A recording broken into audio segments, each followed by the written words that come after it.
আসসালামু আলাইকুম। আল্লাহর একজন মস্ত বড় নবী ছিলেন, নাম হলো নুহু নবী। খুব খেয়াল করে শুনবেন, নাম কি নবী? উনি শুকনা জায়গায় একটা যানবাহন তৈরি করতেছেন, সেই যানবাহনের নাম হলো নৌকা। জোরে বলেন, নাম কি? আরো জোরে, জোরসে বলুন। আগামী নির্বাচনে নৌকার কোনো মিছিল হবে না, এই জন্য আমি করে দিলাম। অসুবিধা আছে?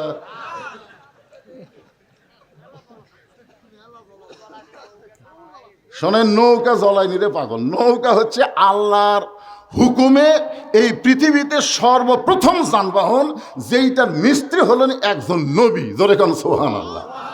এখানে নৌকার কোনো দোষ আছে? হ্যাঁ। তো এখন নুহু নবী যখন নৌকা তৈরি করতেছেন, ওই সময় একটা বুড়ি মানুষ, জোরে কোন কি মানুষ? বুড়ি মানুষ লাঠিতে ভর দেয়। সে বলে, বাবা নুহু, এই শুকনা জায়গায় নৌকা বানানোর কারণ কি? নুহু বলতেছেন, বুড়িমা, বন্যা নামক একটা গজব আসবে, এই গজবে গোটা পৃথিবী ধ্বংস হবে, কেবলমাত্র নৌকার মধ্যে যারা জায়গা পাবে তারা ধ্বংস হবে না। কি গজব আসবে? বন্যা নামক একটা গজব আসবে, এই গজবে গোটা পৃথিবী ধ্বংস হয়ে যাবে, কেবলমাত্র নৌকার মধ্যে যারা ধ্বংস হবে না তারা। বুড়ি বলতেছে, বাবা নুহু, এই সামান্য একটা নৌকায় কি সবাই জায়গা হবে? কারণ ধ্বংসের কারণে সবাই তো নৌকায় উঠতে যাবে, জায়গা কি হবে? নুহু বললেন, বুড়িমা, ইমানদার বান্দাবান্দি যারা একমাত্র নৌকার মধ্যে জায়গা পাবে তারা, ইমানদার বান্দাবান্দি যারা একমাত্র নৌকার মধ্যে জায়গা পাবে তারা। সঙ্গে সঙ্গে বুড়ি বললেন, বাবা নুহু, আমিও নৌকার মধ্যে জায়গা পাবার চাই। নুহু বললেন, তাহলে পড়েন, লা ইলাহা ইল্লাল্লাহু নূহু নবিয়ুল্লাহ। আফজালু জিকির, সমস্ত জিকিরের মধ্যে শ্রেষ্ঠ জিকির হচ্ছে লা ইলাহা ইল্লাল্লাহ। আপনারা এটা বলতে সমস্যা আছে? তাহলে সবাই বলেন, লা ইলাহা ইল্লাল্লাহু নূহু নবিয়ুল্লাহ। নূহ বললেন, বুড়িমা, আপনার আর কোনো টেনশন নাই, আপনার আর কোনো টেনশন নাই। বন্যা নামক গজব যখন শুরু হবে, আমি তখন আপনাকে হাত ধরে নৌকায় উঠায় নেব। সঙ্গে সঙ্গে নুহু বুড়ি বললেন, আলহামদুলিল্লাহ। আসলে কি বলা লাগতো? বাবা নুহু, তুমি অত্যন্ত ভালো মানুষ, বিপদের সময় তুমি আমার হাত ধরে নৌকায় উঠাবা, তুমি অত্যন্ত ভালো মানুষ। আপনারা বলেন তো, বুড়ি কি নুহুর প্রশংসা করছে? প্রশংসা করছে কার? তাহলে বোঝা গেল, ঈমান গ্রহণ করার পরে কোনো মানুষের প্রশংসা করা যাবে না, একমাত্র প্রশংসা করা লাগবে কার? অশকুরুলি ওয়ালা তাকফুরুন। আল্লাহ ছাড়া কোনো নেতার প্রশংসা করতেছেন? অমুকের প্রশংসা, হায় হায়, উনি যদি না দিত মাদ্রাসা বন্ধ হতো। উনি দিচ্ছে না ভাই রে, ওনার মাধ্যমে আল্লাহ দেওয়াচ্ছে। কথা কন না কেন? কথা বলেন। আমরা চাষটলে প্রশংসা কার করি? আল্লাহর করি। এই যে হাসান হাবিব বসে আছে, ইনি যদি না দিত, মাদ্রাসাটা বন্ধ হয়ে যেত রে। উনি দিচ্ছেন না, ওনাকে দেওয়াচ্ছেন। ওনার মতো বহু কোটিপতি এই বাংলাদেশে আছে, সবাই দেন না। আল্লাহ কাউকে কাউকে দিয়ে দেওয়াই। জোরে কথা কন না কেন? একটু মনোযোগ দিয়ে শুনবেন। বন্যা গজব শুরু হয়ে গেল, গোটা পৃথিবী পানির তলে থাকলো 40 দিন। এমনকি সবচাইতে উঁচু পাহাড় হিমালয় পর্বত, ওই পাহাড়টাও পর্যন্ত 40 দিন পানির তলে ডুবে থাকলো। কয়দিন? 40 দিন, মানে এক চিল্লা। কয় চিল্লা? বাপ খালি চিল্লা চিল্লি করে, ওই মনের দুঃখে রাস্তার ধরে। কি হয়েছে? বাড়িতে এক বুড়ে আছে, বাড়ি খালি চিল্লে। তখন একজন বলতেছে, চিল্লা চল্লি যদি বন্ধ করবার চাও, চিল্লাত পেটে দাও। আল্লাহ বলেছেন, ওয়াকাযা রাব্বুকা আল্লা তা'বুদু ইল্লা ইয়াহু ওয়া বিল ওয়ালিদাইনি ইহসানা। বাপ মা যদি বাঁচা থাকে, তুমি যতই নামাজ পড়ো, হজ করো, যাকাত দাও, দান করো, বাপ মার মনে কষ্ট দিলে একটা কিছুই আল্লাহর দরবারে কবুল হবি না। ধরে কোন কথা ঠিক না? তাহলে চিল্লা চিল্লি বন্ধ করার জন্য চিল্লা পাঠাবেন, ও পাঠানো লাগবে। আমার এলাকার এক লোক চিল্লা দিয়ে আসে, আমি আজান দিবার পারি পারে। আচ্ছা দেন, ওই মাইক দিয়ে শুরু করছে, আব্বাহু আকবার, আব্বাহু আকবার। একজন বলে কি ব্যাপার, আল্লাহ বাদ আব্বা কেন? আমার দাঁত নেই। যখন চিল্লার যাওয়া লাগবে সেটা কি বুড়া বয়সে? এই যখন বুড়া বয়সে সব কথাই জিকিরের মধ্যে আছে, খালি একটু মনোযোগ দিয়ে শোনা লাগবে। রাজি আছেন তো? নূহ নবীর নৌকা একসময় পানি কমে গেল, 40 দিন পর যদি পর্বতে ভেঙে গেছে। আল্লাহ ডাকতে বলে, নূহ নৌকার খবর কি? নূহ বলতেছে, নৌকার মধ্যে যারা জীবিত আছে তারা, নৌকার বাইরে যারা ধ্বংস হয়েছে তারা। আল্লাহ বলে, নূহ ওই বুড়িটার খবর কি? নূহ বললেন, আল্লাহ আমার মনই নেই। কি নাই? চিন্তা করে দেখেন, বিপদ পড়লে একটা নবী যদি ভুলে যায়, কতগুলা পীর ধরছে। পীর, হুজুর আমার কোনো টেনশন নাই, হুজুর আমার পীর আছে। পীর নূহ বললেন, আল্লাহ আমার মনই নাই। আল্লাহ বলে, নূহ তাহলে বুড়িটার খবর কি? নূহ বলতেছে, সবাই যখন ধ্বংস হয়ে গেছে ওই বুড়িটাও ধ্বংস হয়ে গেছে। আল্লাহ বলে, নূহ আজগুবি কোনো কথা বলা যাবে না, কথা বলার আগে তদন্ত করে কথা বলা লাগবে। ইন্নাল্লাহা ইয়ামুরুকুম আন তুআদ্দুল আমানাতি ইলা আহলিহা ওয়া ইযা হাকামতুম বাইনান নাস আন তাহকুমু বিল আদল। আল্লাহু আকবার। কি হাসিনার তদন্ত? হাসিনার তদন্ত সবচাইতে বড় আলেমকে বিনা দোষে 13 বছর জেলখানায় বন্দি করে রাখছে, অন্যায়ভাবে হাসপাতাল নিয়ে গিয়ে তাকে হত্যা করেছে। জোরে কান কথা ঠিক কি? বাংলাদেশের যুবকদের বুঝাইছে যুদ্ধ অপরাধী, নারী নির্যাতনকারী, অথচ 50 বছর কোরআনের তাফসির করেছে। বাংলাদেশের সমস্ত বক্তার হক কথা আর আল্লামা সাইদি হুজুরের হক কথা যদি দুই পাল্লায় দেওয়া হয়, সমস্ত বক্তার চাইতে সাইদি হুজুরের কথার ওজন বেশি হবে। জোরে কার কথা ঠিক না? আর ওই মানুষটাকে তদন্তের নামে অন্যায়ভাবে বাংলাদেশের জেলখানায় বন্দি রাখছিল। কথা কোন ঠিক কিনা? কথা বলে আজগুবি কোনো কথা বলা যাবে না ভাই। বদরিশিতে এত টাকা দিয়ে কি করে? চাষটালে গল্প পারবি? আজগুবি কথা না। টাকা যারা দিবেন, 2-1 দিন মাঝে মধ্যে আমার এলাকার যাবেন, আপনাকে ওয়াশ করে টাকা নিয়ে আমি কি করি, নিজের চোখে দেখে আসবেন। নিজের চোখে দেখার দরকার আছে না নাই? আজগুবি কোনো কথা বলা যাবে? একজন নবীকে আল্লাহ বলতেছেন, নূহ আজগুবি কোনো কথা বলো না, কথা বলতে গিয়ে তদন্ত করে কথা বলো। নূহ নবী তদন্ত করতে গিয়ে দেখে বুড়ি তো দূরের কথা, বুড়ির ঝুবড়ি বাড়ি পর্যন্ত কিছুই হয়নি। আল্লাহ, যে বন্যায় গোটা পৃথিবী ধ্বংস হয়ে গেল, আর সেই বন্যায় একটা সাধারণ ঝুবড়ি বাড়ি, এই ঝুবড়ি বাড়িটাও কিছু হলো না। সঙ্গে সঙ্গে নূহ ডাক দিলেন, বুড়ি মা। বুড়ি টোপলা নিয়ে হাজির। কি নিয়ে হাজির? নূহ বলতেছে, বুড়িমা টোপলা কেন? বলে সাইজ হয়ে আছি, সাইজ হয়ে আছি, কারণ তুমি আমারে ডাক দিবা আর আমি বের হতে দেরি করব, এটা তো চলবে না, আমি সাইজ হয়ে আছি। আল্লাহ বলেছেন, ইয়া আইয়ুহাল্লাযীনা আমানুত্তাকুল্লাহা হাক্কা তুকাতিহি ওয়া লা তামুতুন্না ইল্লা ওয়া আনতুম মুসলিমুন।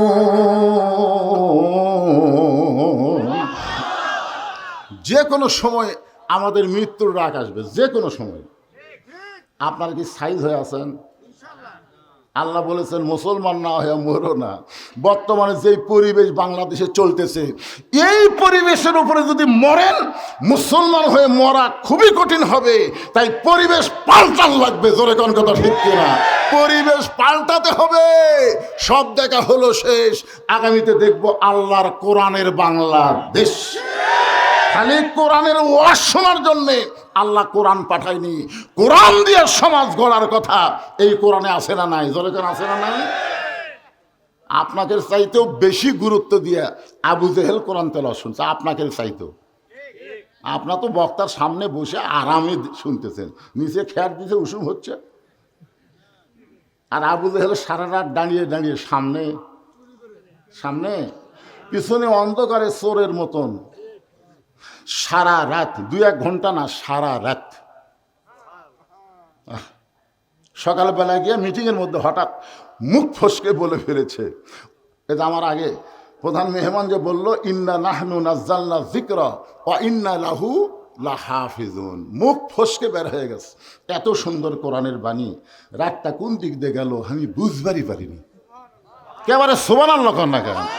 আবু জেহেলকে কোরআনের বিরুদ্ধে কছে, কি তারিফ করতেছে, এত সুন্দর কোরআনের বাণী, রাতটা কোন দিক দিয়ে গেল আমি বুঝবারই পারিনি।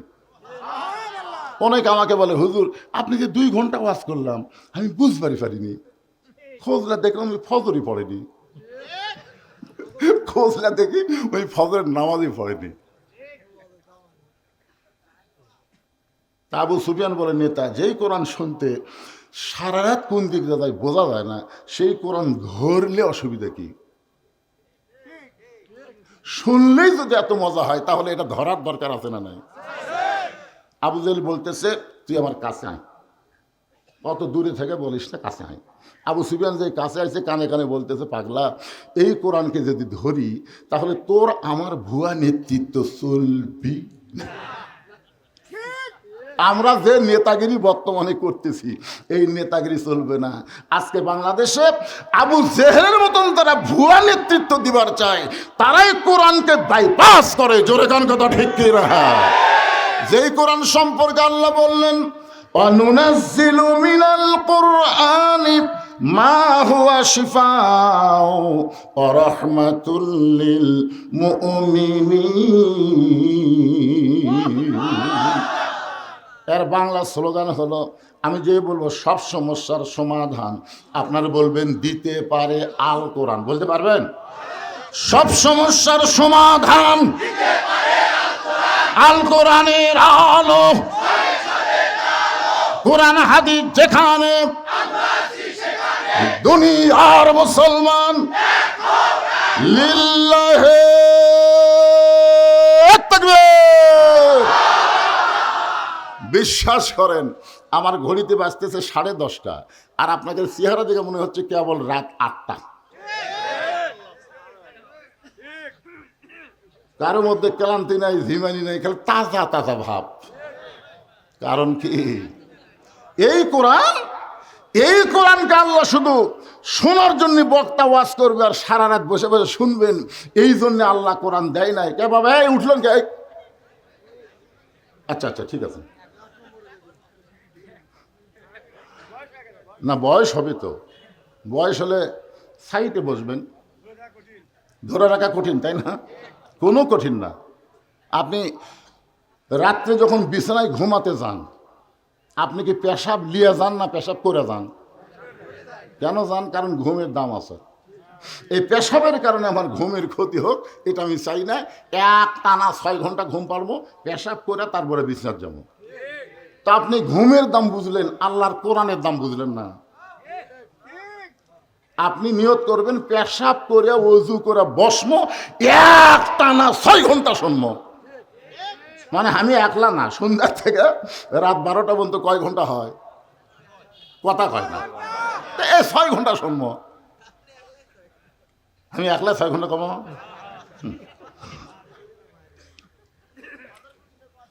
আরে কতক্ষণ হবে সেটা তো আমি জানি। যে আয়াত তেলাওয়াত করেছে, আয়াতের তাফসীর করে ইনশাল্লাহ শেষ হবে।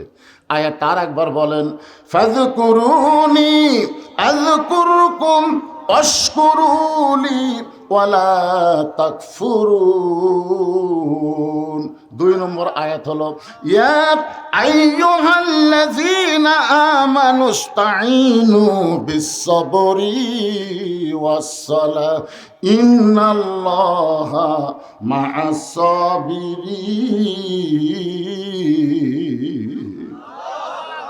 ধৈর্যশীলদের সঙ্গে কে আছে? মাশাআল্লাহ। এখন আসেন যে কথা বলতেছিলাম, নূহ বললেন বুড়িমা বন্যা নামক গজব শেষ, বন্যা নামক গজব শেষ হয়ে গেছে, গোটা পৃথিবী ধ্বংস হয়ে গেছে, অথচ আপনার ঝুবড়ি বাড়ি কিছু হয় নাই, আপনারও কিছুই হলো না। সঙ্গে সঙ্গে মুচকি মুচকি বুড়ি হাসে। নূহ বলে বুড়িমা হাসেন কেন? বলে তুমি যখন আমাকে হাত ধরে নৌকায় উঠাবার চাইছিলে তখন আমার ঈমান বলেছে দুনিয়ার সবাই সবাইকে ভুলতে পারে, কিন্তু আমার আল্লাহ কোনোদিন কাউরে ভুলবে না। তাহলে জিকির নবীর হবি না আল্লাহর হবি? এই যে কবি নজরুল একটা ভুল লিখছিল, নবী নাম জপে যেজন, নবী নাম জপে যেজন সেই তো দোজাহানের ধনী, নবী মোর পরশমণি, নবী মোর সোনার খনি, নবী নাম জপে যেজন হবে না, এখানে বলা লাগবে নবী নাম ভাবে যেজন, নবী নাম ভাবে যেজন সেই তো দোজাহানের ধনী।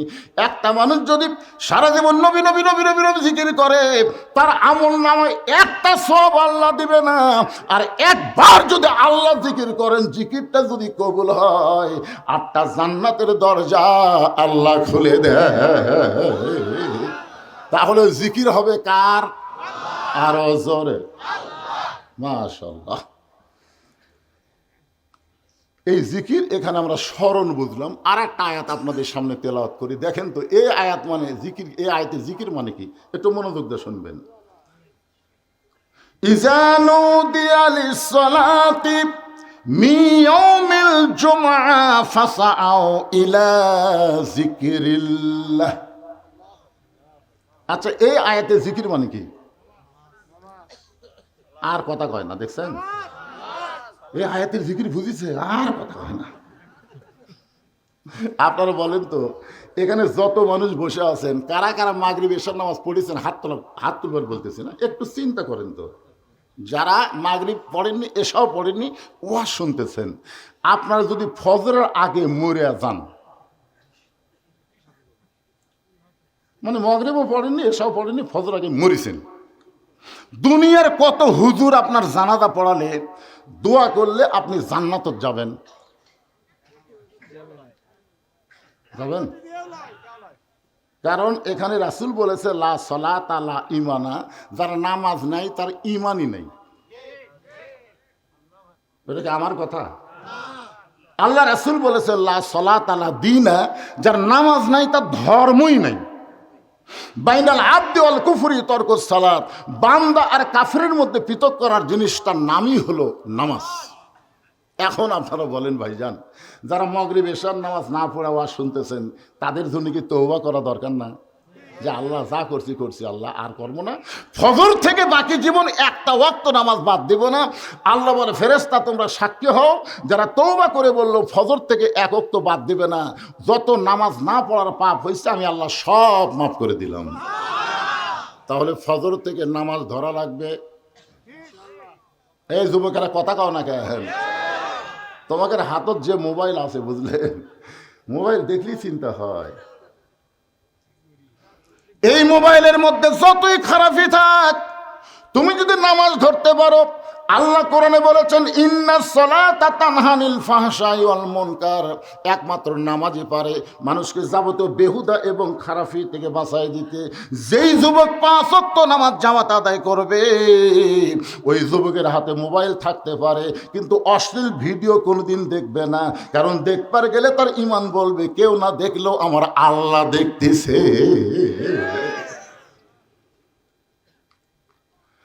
এখানে আল্লাহ তাআলা একেবারে ডাইরেক্ট বলেছেন ইজা নুদিয়া লিস-সালাতি মিন ইয়াউমিল জুমআহ। এই খুব খেয়াল করবেন, জুমআ মানে কোন নামাজ? তো সেটা কর না কেন? একেবারে সবাই জবান খুলে বলেন কোন নামাজ? আরো জোরে। আচ্ছা জুমার নামাজে কখন আসা লাগবে সেই কথা কি এই আয়াতের মধ্যে আছে? নাই। ফাস আও শব্দের অর্থ কি? ফাস আও মানে কি? আজান শুনে লাইট তেল দিয়ে ধীরে ধীরে হাঁটা, এত জোরে হাঁটা লাগবে দেহ যেন বুঝবার পায় মরদ হাঁটতেছে। আর্মিরা যেমন রাস্তা হাঁটে, ওরা কি চৌকিদারের মতন হাঁটে?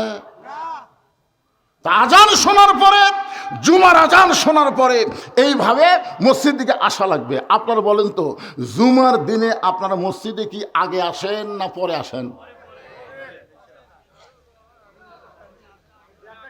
খুব খেয়াল করে শোনেন, জিকিরের ওয়াজ হচ্ছে আজান শোনার প্রথম 3 মিনিটের মধ্যে যারা মসজিদের মধ্যে ঢুকবে, আল্লাহ তাদের আমল নামায় একটা উট কুরবানি সব দিবি।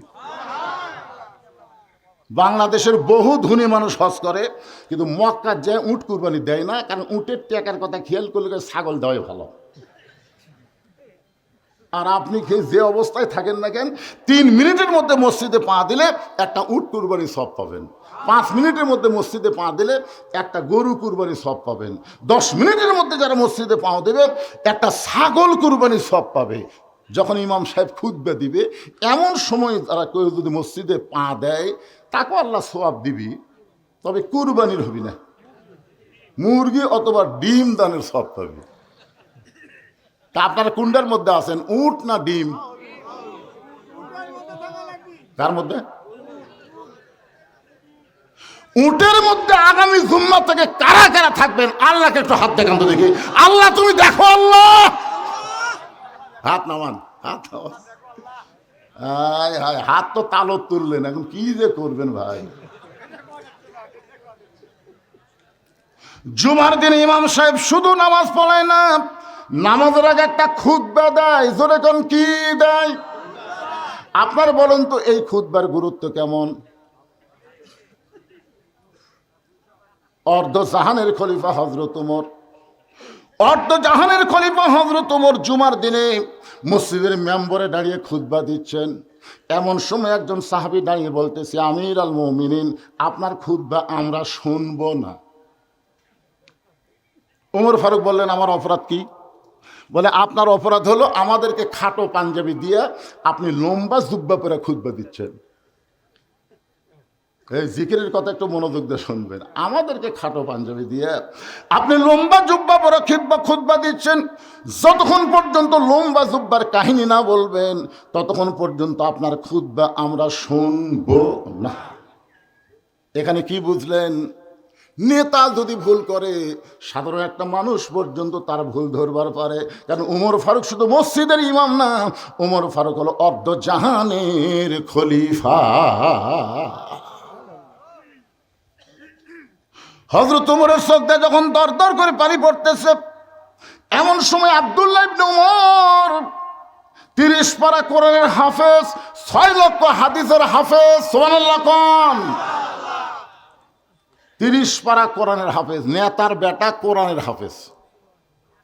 আজকে বাংলাদেশে এমপির ছেলে, মন্ত্রীর ছেলে যদি কোরআনের হাফেজ হতো, বিশ্বাস করেন প্রাইমারি ভিক্ষা করে চালান লাগতো, হাফিজি মাদ্রাসার কোনো আদায় করা লাগতো না।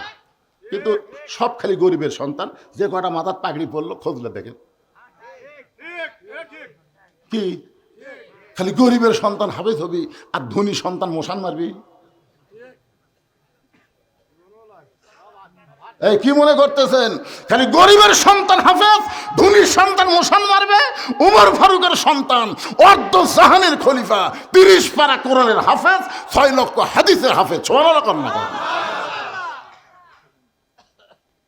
একটা এমপিও সংসদে এই হাফেজি মাদ্রাসার কথা কয় না, একটাও কয় না। দেখছেন আপনাদের কত বছর সংসদে কোন এমপি কছে যে হাফেজি মাদ্রাসা করে খুব বিপদে আছে, হুজুরের বেতন নাই, ছাত্রকে খাওয়া নেই কছে? কারণ এরা জানে আমরা এমনি উপকার পাচ্ছি, খালি নেতা মরবি। আর যদি কয় আসেন হুজুর, কত করে হুজুর আমাদের মধ্যে আছে, যাই বলে আয় রে, সেই দিকে যাই রে, বোঝা শোনা নাই রে। যেই নেতা জীবনে জীবিত অবস্থায় কোরআনের বিরুদ্ধে চারণ করছে, কোরআনের হক কথা বলবার দেয়নি, ওই নেতা মরলে হুজুর রাজা 3 খতম কোরআন পড়ছে। 3 খতম কোরআন পড়ে বুঝলেন চোখের মধ্যে পানি নিয়ে নেতার জন্য কানতে চাল্লাম। আমরা তো কোরআন শরীফ পড়লাম, আর যা সব হয় নেতার দেওয়াল্লাহ। ফেরেশতাকে আল্লাহ আমরা কি করব? আল্লাহ বলতেছে কোরআন মরা মানুষের কোনো কিতাব না, কোরআন হলো জীবিত মানুষের হেদায়েত। জোরে কোন ঠিক কিনা? একটা নেতা বললে, যেই নেতাদের সন্তান হাফেজ না, যেই নেতারা কোরআনের মাদ্রাসার কথা বলে না, এদের লাশের কাছে, এদের রুহের মাত্রাতে কোরআন খতম দেওয়া যাবে না। জোরে কর কথা কর না কেন ভাইয়া? একটু মনোযোগ দিয়ে শুনবেন। ওমর ফারুকের সন্তান আব্দুল্লাহ বাবার পাশে উকিল হয়ে দাঁড়ায় বলতেছে, রে নবীর সাহাবীরা, আমার বাবার লম্বা জুব্বা দেখে তোমরা খুতবা বন্ধ করে দিলে, কিন্তু তোমরা খাটো হলেও তো নতুন কাপড় পরে আইছো। আমার দিকে তাকায় দেখো, আমার পরনে নতুন কোনো কাপড় নাই। তোমরা সবাই খাটো পাঞ্জাবি হলেও তো নতুন পোশাক পরে নামাজ পড়তে আইছো, কিন্তু আমার দিকে তাকায় দেখো, আমার পর নতুন কোনো কাপড় নাই। ওসমান গনি বলতেছে, আব্দুল্লাহ, আজকে জুমার দিনে সবাই নতুন পোশাক পরে আইছে, তুমি কেন পরো নাই? হযরত উমর যখন মদিনার খলিফা ছিলেন, ওই সময় অর্থমন্ত্রী ছিলেন ওসমান গনি। ধরে কোন সুবহানাল্লাহ। চিন্তা করে দেখেন, কেউ কিন্তু দাঁড়ায়নি, দাঁড়াছে অর্থমন্ত্রী। কি অর্থমন্ত্রী বললেন? আল্লাহ রাসূল বলে, ওসমান, আল্লাহ তোমাকে কত সম্পদ দিছে, তুমি কি হিসাব দিবার পারবে? ওসমান গনি বলে, ইয়া রাসূলুল্লাহ, যেদিন থেকে জাকাত ফরজ হয়েছে, যেদিন থেকে জাকাত ফরজ হয়েছে, সেদিন সম্পদের হিসাব রাখার দরকার আছে না নাই? প্রতি কথা কয় না, হাজারে তো হিসাব নাই, তার জাকাত কেমন দিবেন? অনেক লোক বলে, হুজুর আমার কত টাকা আছে, হিসাবই নাই। তুই বিনা হিসাবে জাহান্নামে যাবি রে। কারণ নামাজ যেরকম ফরজ, স্বাবলম্বী লোকদের জন্য জাকাত দেওয়া সেরকম ফরজ। জোরে কোন কথা কন না কেন? রাসূল বলেন, ওসমান, আল্লাহ তোমাকে কত সম্পদ দিয়েছে হিসাব জানো? ওসমান গনি বলতেছি, ইয়া রাসূলুল্লাহ, একটা হিসাব তো আছে। বলে, কি হিসাব? বলে, আল্লাহ আমাকে যত সম্পদ দিছে, এই সমস্ত সম্পদ যে গুদামের মধ্যে রাখছি, এই গুদামে তালা দিয়ে ওই তালার চাবি টানতে একটা উট হিমশিম খায়। আপনার সুবহানাল্লাহ করলেন না, বুঝবার পারেন না। মানে আল্লাহ আমাকে যে সম্পদ দিয়েছে, এই সম্পদ যে গুদামের মধ্যে রাখি, এই গুদামে তালা দেওয়ার পরে চাবি টানতে, কি টানতে? চাবি টানতে একটা উট হিমশিম খায়। আল্লাহ রাসূল বলে, ওসমান, এই সম্পদ যদি আল্লাহ আবার ফেরত চাই, তুমি কি দিবা? মারাত্মক প্রশ্ন। লিয়াবলুয়াকুম আইয়ুকুম আহসানু আমালা, তোমাদেরকে পরীক্ষা করা হবে সুন্দর আমলের। ধনীদের কাছে সুন্দর আমল কি? টাকা ব্যাংক থোয়া। সবচাইতে বড় ব্যাংক হলো এই মাদ্রাসা। জোরে কোন কথা ঠিক কিনা? ভালো কাম করতেছে। আল্লাহ, কি যে দোয়া আজগা হবি। আল্লাহ নবী ওসমান, আল্লাহ যদি সমস্ত সম্পদ তোমার কাছে ফেরত চাই, তুমি কি দিবা? সঙ্গে সঙ্গে ওসমান গনি মারছে দৌড়। এই কথা শোনার পর ওসমান গনি যখন দৌড় মারলো, সাহাবীরা চিন্তায় পড়ে গেল, এত জোরে দৌড় মারলো কেন? কিছুক্ষণ পরে সাহাবীরা তাকায় দেখে, নবী সহ সাহাবীরা দেখতেছে ওসমান গনি ওই চাবি বহনকারী উটটা টানা টানা নবীর কাছে নিয়ে আসছে। যে উটটা চাবি বহন করে, উটটা নবীর কাছে এনে বলতেছে, ইয়া রাসূলুল্লাহ, শুধু গুদাম না, গুদামের সম্পদ না, গুদামের তালা না, ওই তালা চাবি বহনকারী উটটাও পর্যন্ত আমি আল্লাহরে দিয়া দিলাম। রাসূল চোখের পানি বের করে বলে, মাবুদ, আমি শুধুমাত্র পরীক্ষা করলাম, সেই পরীক্ষায় ওসমান সমস্ত সম্পদ তোমাকে ফেরত দিয়া দিল, এখন তুমি আল্লাহ ওসমানকে কি দিবা? আল্লাহ বলে, হাবিব রে, ওসমানের ঈমান আমল দেখে আমি আল্লাহ খুশি হইয়া আমার জ্ঞানী ডিগ্রি আমি ওসমান রে দিয়া দিলাম। সেই দিন থেকে আল্লাহ রাসূল যতদিন মদিনার রাষ্ট্রনায়ক ছিলেন, ওসমান হলো অর্থমন্ত্রী। আবু বকর রাদিয়াল্লাহু যখন মদিনার খলিফা ছিলেন, তখনও ওসমান অর্থমন্ত্রী। উমর ফারুক যখন অর্ধজাহানের খলিফা, তখনও ওসমান অর্থমন্ত্রী। জোরে কোন সুবহানাল্লাহ। মন্ত্রী এত পাল্টান লাগবে না, ভালো মানুষ এক টাকা রাখলেই হবে। ওসমান গনি বলে, আব্দুল্লাহ, আজকে খাটো পাঞ্জাবি হলেও সবাই নতুন পোশাক পরাইছে, তুমি পুরাতন পরলা কেন? আব্দুল্লাহ বলতেছে, আমি যদি আজকে নতুন কাপড় পরতাম, তাহলে আমার বাবার জুব্বা লম্বা হতো না। তোমরা কি জানো যেদিন থেকে আমার বাবা মদিনার খলিফার দায়িত্ব পাইছে সেদিন থেকে আমার বাবা কোনো রাত্রেবেলা ঘুমায় না, সারা রাত মানুষের দুঃখ কষ্ট নিজের চোখে দেখে বেড়ায়। দিনের বেলা দেখলে মানুষ বুঝবার পারবে, এজন্য গোপনে চোরের মতন গভীর রাত্রে ওমর ফারুক মানুষের দুঃখ কষ্ট দেখার জন্য বের হয়েছে। হঠাৎ দেখে একটা পুরুষ মানুষ তাঁবু টাঙ্গানো আছে, তাঁবুর মধ্যে না থাকে, বাইরে খালি ঘুরতেছে, একবার উত্তরে যায় একবার দক্ষিণে যায়, একবার উত্তরে যায় একবার দক্ষিণে যায়। ওমর ফারুক চিন্তায় পড়ে গেল, এই মরদ মানুষ অস্থির কেন? পুরুষ মানুষ অস্থির কখন হয়? টেনশন। উত্তরে দক্ষিণে যায়, তাঁবু বাইরে ঘুরতেছে। ওমর ফারুক গিয়া লোকটাকে সালাম দিলেন, আসসালামু আলাইকুম ইয়া আব্দুল্লাহ। লোকটা সালামের উত্তর দেয় না। ওমর ফারুক বলেন আসসালামু আলাইকুম ইয়া আখি। লোকটা সালামের উত্তর দেয় না। ওমর ফারুক বলেন আসসালামু আলাইকুম। লোকটা সালামের উত্তর দেয় না। ওমর ফারুক চিন্তা করলো, ঠসা নাকি রে, তিনবার সালাম দিলাম উত্তর দেয় না। চতুর্থবার যখন সালাম দেওয়ার জন্য কেবল হাত তুলিছে, মানে এখনো দেয়নি, লোকটা এই মিয়া খালি বারবার সালাম দাও মিয়া। ওমর ফারুক চমকে উঠছে, ভাইজান আমি কি ভুল করছি? কই মারাত্মক ভুল। তুমি বারবার আমাকে সালাম দাও, রহমতের দোয়া করো, কিন্তু আমার উপর গজব চলতেছে, তুমি জানো? সালাম কিসের দোয়া? আল্লাহ রহমত তোমার বর্ষিত হোক, আর আমি গজবের মধ্যে আছি। ওমর ফারুক বলেন কি গজব ভাই? বলে গজব হলো আমার বউ গর্ভবতী। তুমি জানো ওমর ফারুক যেদিন থেকে আল্লাহর কোরআন দিয়ে রাষ্ট্র চলায় সেদিন দিনেও যা রাতেও তাই। যেরকম সুবহানাল্লাহ। ওই লোকটা হয়তো ওমরক বলতেছে, তুমি জানো ওমর ফারুক যেদিন থেকে আল্লাহর কোরআন দিয়ে রাষ্ট্র চলায় সেদিন থেকে দিনও যা রাতেও তাই।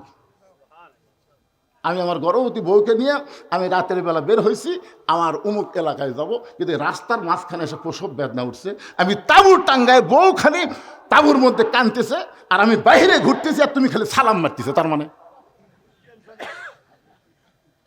ওমর ফারুক বললেন, ভাই ইন্নাল্লাহা মা'আস সাবিরিন, ধৈর্যশীলদের সঙ্গে কে থাকে? একটু ধৈর্য ধরেন, আপনি একটু ধৈর্য ধরেন। আমার কাছে ভালো ধাত্রীর খবর আছে। অর্ধ জাহানের খলিফা হযরত ওমর বললেন, আপনি একটু ধৈর্য ধরেন, আমার কাছে ভালো ধাত্রীর খবর আছে। এই বলে এক দৌড় মারলেন, এক দৌড় এসে দরজায় ডাক দিলেন আব্দুল্লাহর মা। ওমর ফারুকের ছেলের নাম কি? আব্দুল্লাহর মা। সঙ্গে সঙ্গে দরজা খুলে গেল। ওমর ফারুক চমকে গিয়ে বলেন, আব্দুল্লাহর মা, আমি না হয় মানুষের দুঃখ কষ্ট দেখার জন্যে রাতের বেলা ঘুরে বেড়াই, কিন্তু তুমি দরজা ডাক দাও মাত্র কেমনি খুললাম? আব্দুল্লাহর মা বলে, স্বামী গো, আপনি মানুষের দুঃখ কষ্ট দেখার জন্য রাতের বেলা ঘুরবেন, আর আমি বিছনায় ঘুম পারবো এমন বউ আমি না। তার মানে বোঝা গেল, বউ যদি ভালো হয় নেতা ভালো হবে। বেগম পাড়াত বাড়ি বানাবি না রে, বেগম পাড়াত বাড়ি বানাছে কার জন্যে? এই যে পলক, আমাকে পলক, ই এখন জেলত আছে, আর ওর বউ খালি সেই মজা মারতে পারে, আর বউ সেই মজা মারতে এই খালি মারিয়া দিছে, ওই খালি ইচ্ছা মতো। কে পলক, এখন খবর কি? ফান্দে পড়িয়া পলক কান্দে রে। একটু মনোযোগ দিয়ে শুনবেন। অর্ধ জাহানের খলিফা হযরত ওমরের বউ বলতেছে, আপনি মানুষের কষ্ট নিজের চোখে দেখবেন, আর আমি আরামের ঘুম পারবো, সে বউ আমি না। কিন্তু আমি আশ্চর্য হয়ে গেলাম, আপনি প্রতিদিন তাহাজ্জুদের সময় চলে আসেন, কিন্তু আজকে এই সময় চলে আসলেন কেন? আজকে কি বইয়ের কথা মনে পড়ছে? ওমর ফারুক বললেন, বিবি, জান্নাতে যদি যাবার চাও, জান্নাতে যদি যাবার চাও, একটা মেয়ে প্রসব হবে, তার জন্য কি কি দরকার সেই জিনিসগুলো নিয়ে তাড়াতাড়ি বের হও। একটা মেয়ে প্রসব ব্যথায় ভুগতেছে, তার ধাত্রীগিরি করতে গেলে যা লাগবে তাই না বের হও। হযরত ওমর বউকে নিয়ে জান্নাতে যাওয়ার কথা বলে বের হলেন, অন্য পৃষ্ঠাতে তাঁবুর মধ্যে ঢুকাই দিলেন। কিছুক্ষণ পরে ওমর ফারুকের বিবি বলে, স্বামী গো, ইয়া আমিরুল মুমিনিন, আপনার দোস্তকে, বন্ধু ভাইকে বলেন তার বিবি এবং সন্তান সুস্থ আছে। আপনারা তো সুবহানাল্লাহ বলেন, কিন্তু ওই লোকের অবস্থা কি?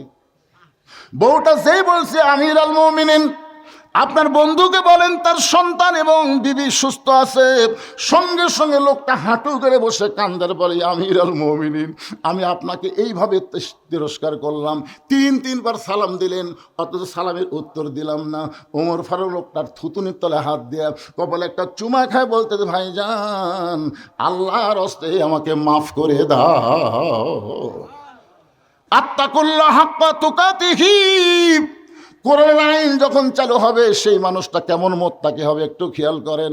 আব্দুল্লাহ বলতেছে, নবীর সাহাবীরা রে, সবাই যখন ঘুমিয়ে গেছে এমন সময় আমার বাবা আমার দরজায় গিয়ে ডাকতেছে, আব্দুল্লাহ আব্দুল্লাহ বলে।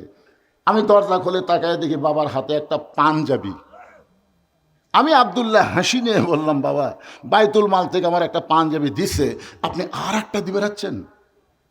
আসলে নেতার বেটা হওয়ার মধ্যে লাভ আছে, একটা পাঞ্জাবি আমাকে দিছে, আপনি আর একটা দিবে রাখছেন।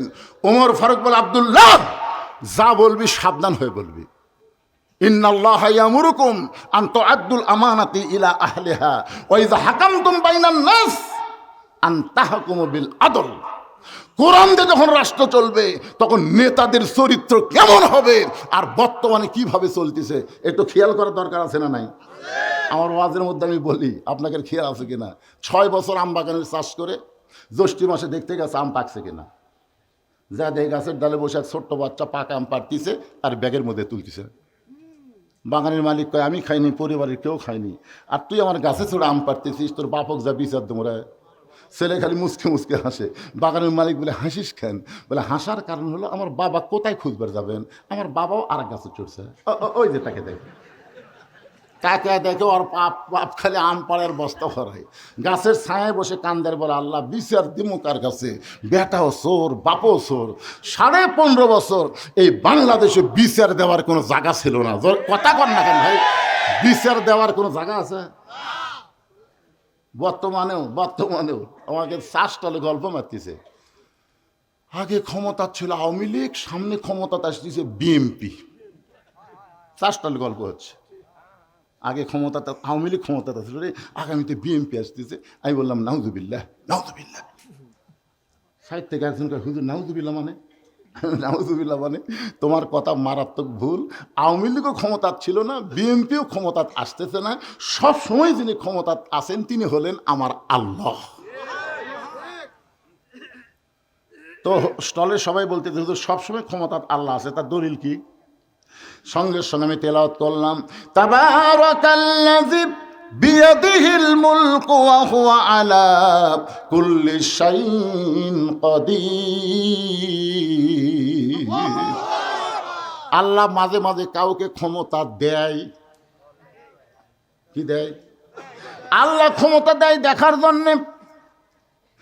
আল্লাহ হাসিনাদের ক্ষমতা দিছিল, 9 সালে ভোটে ক্ষমতা আইল, তারপরে 14 সালে বিনা ভোটে 151 জন হওয়া লাগবে, সেটি ভোটই হয়নি, 154 জন।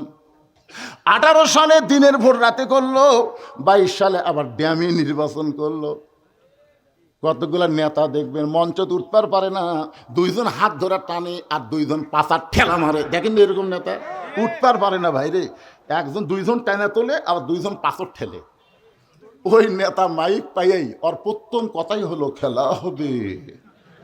কেরে খেলবার গেলে মাজাত বল থাকা লাগবে পাগলা, খেলবার গেলে বল থাকার দরকার আছে না নাই? জোরে কোন আছে না নাই? 41 সালের আগে হামাকর নামাইকে এমন শিরকি কথা বলেছে, আমার আল্লাহ তাআলা 24 সালের 5 আগস্টে নামায় দিল। এখান থেকে বিশ্বাস করা লাগবে ক্ষমতার মালিক আওয়ামী লীগ না, ক্ষমতার মালিক বিএনপি না, ক্ষমতার মালিক হলেন আমার আল্লাহ। আগামীতে কাকে আল্লাহ ক্ষমতা দিবে এইটা এখনোই বলা যাবে না, কিন্তু গোটা বাংলাদেশ আপনাদের দোয়ায় ওয়াজ করে এতটুকু পর্যন্ত আমি দেখতেছি। আগের দিন বাঘে খাসে, আগের দিন চলবি না, আগের দিন আর চলবি না। মানুষ অনেক সজাগ হয়ে গেছে ভাই।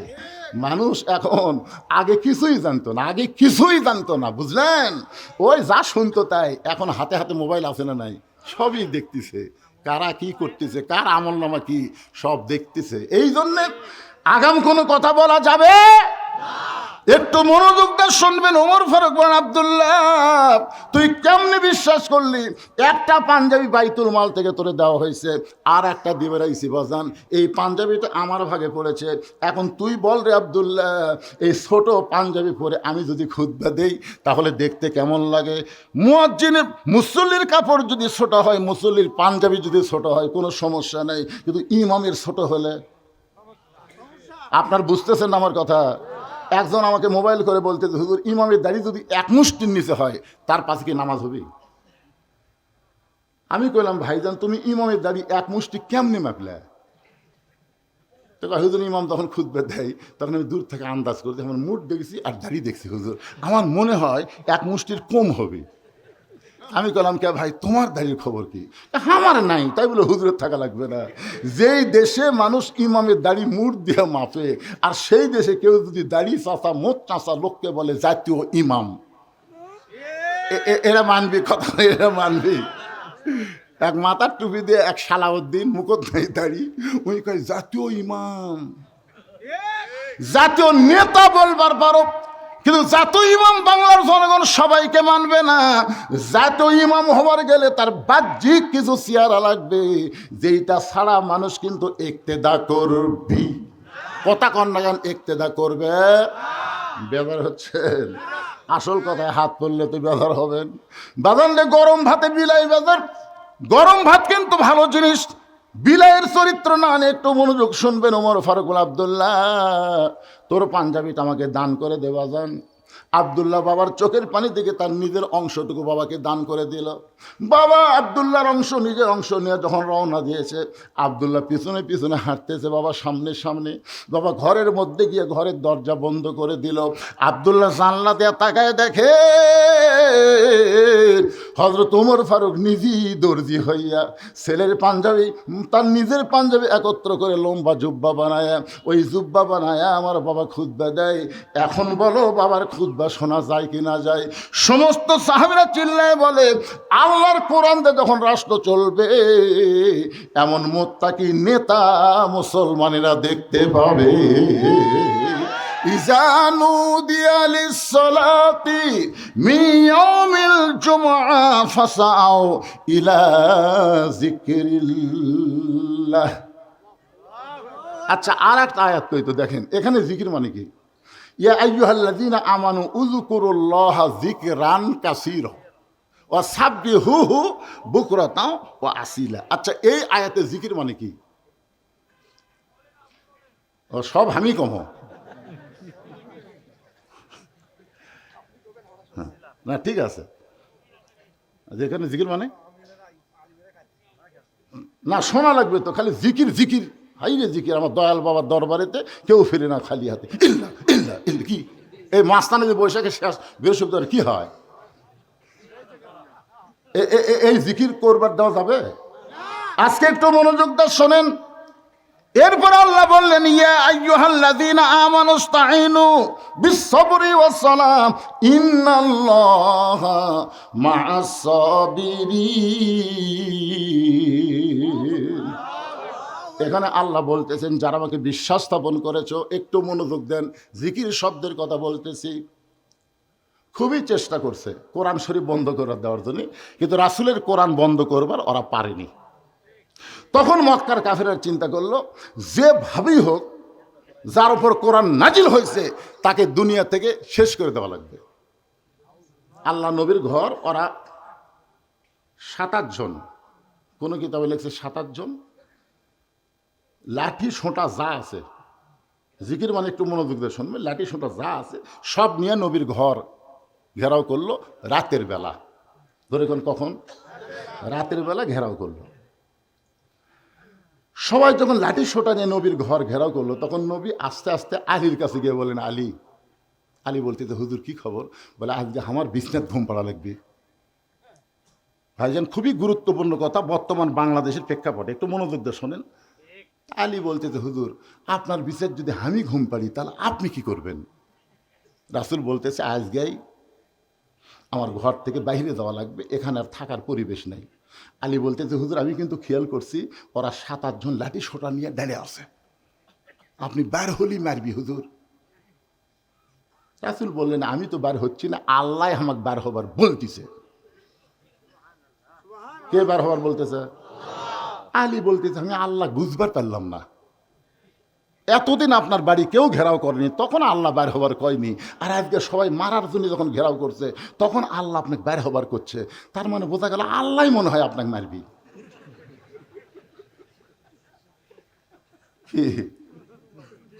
আল্লাহ রাসূল আলী, আমার বিছনায় চাদর মুড়ি দিয়ে ঘুমাও, শুধু ঘুমাইলে হবে না, চাদর মুড়ি দিয়ে ঘুমাও, এর বেশি আর তোমাকে আমি বলবো না।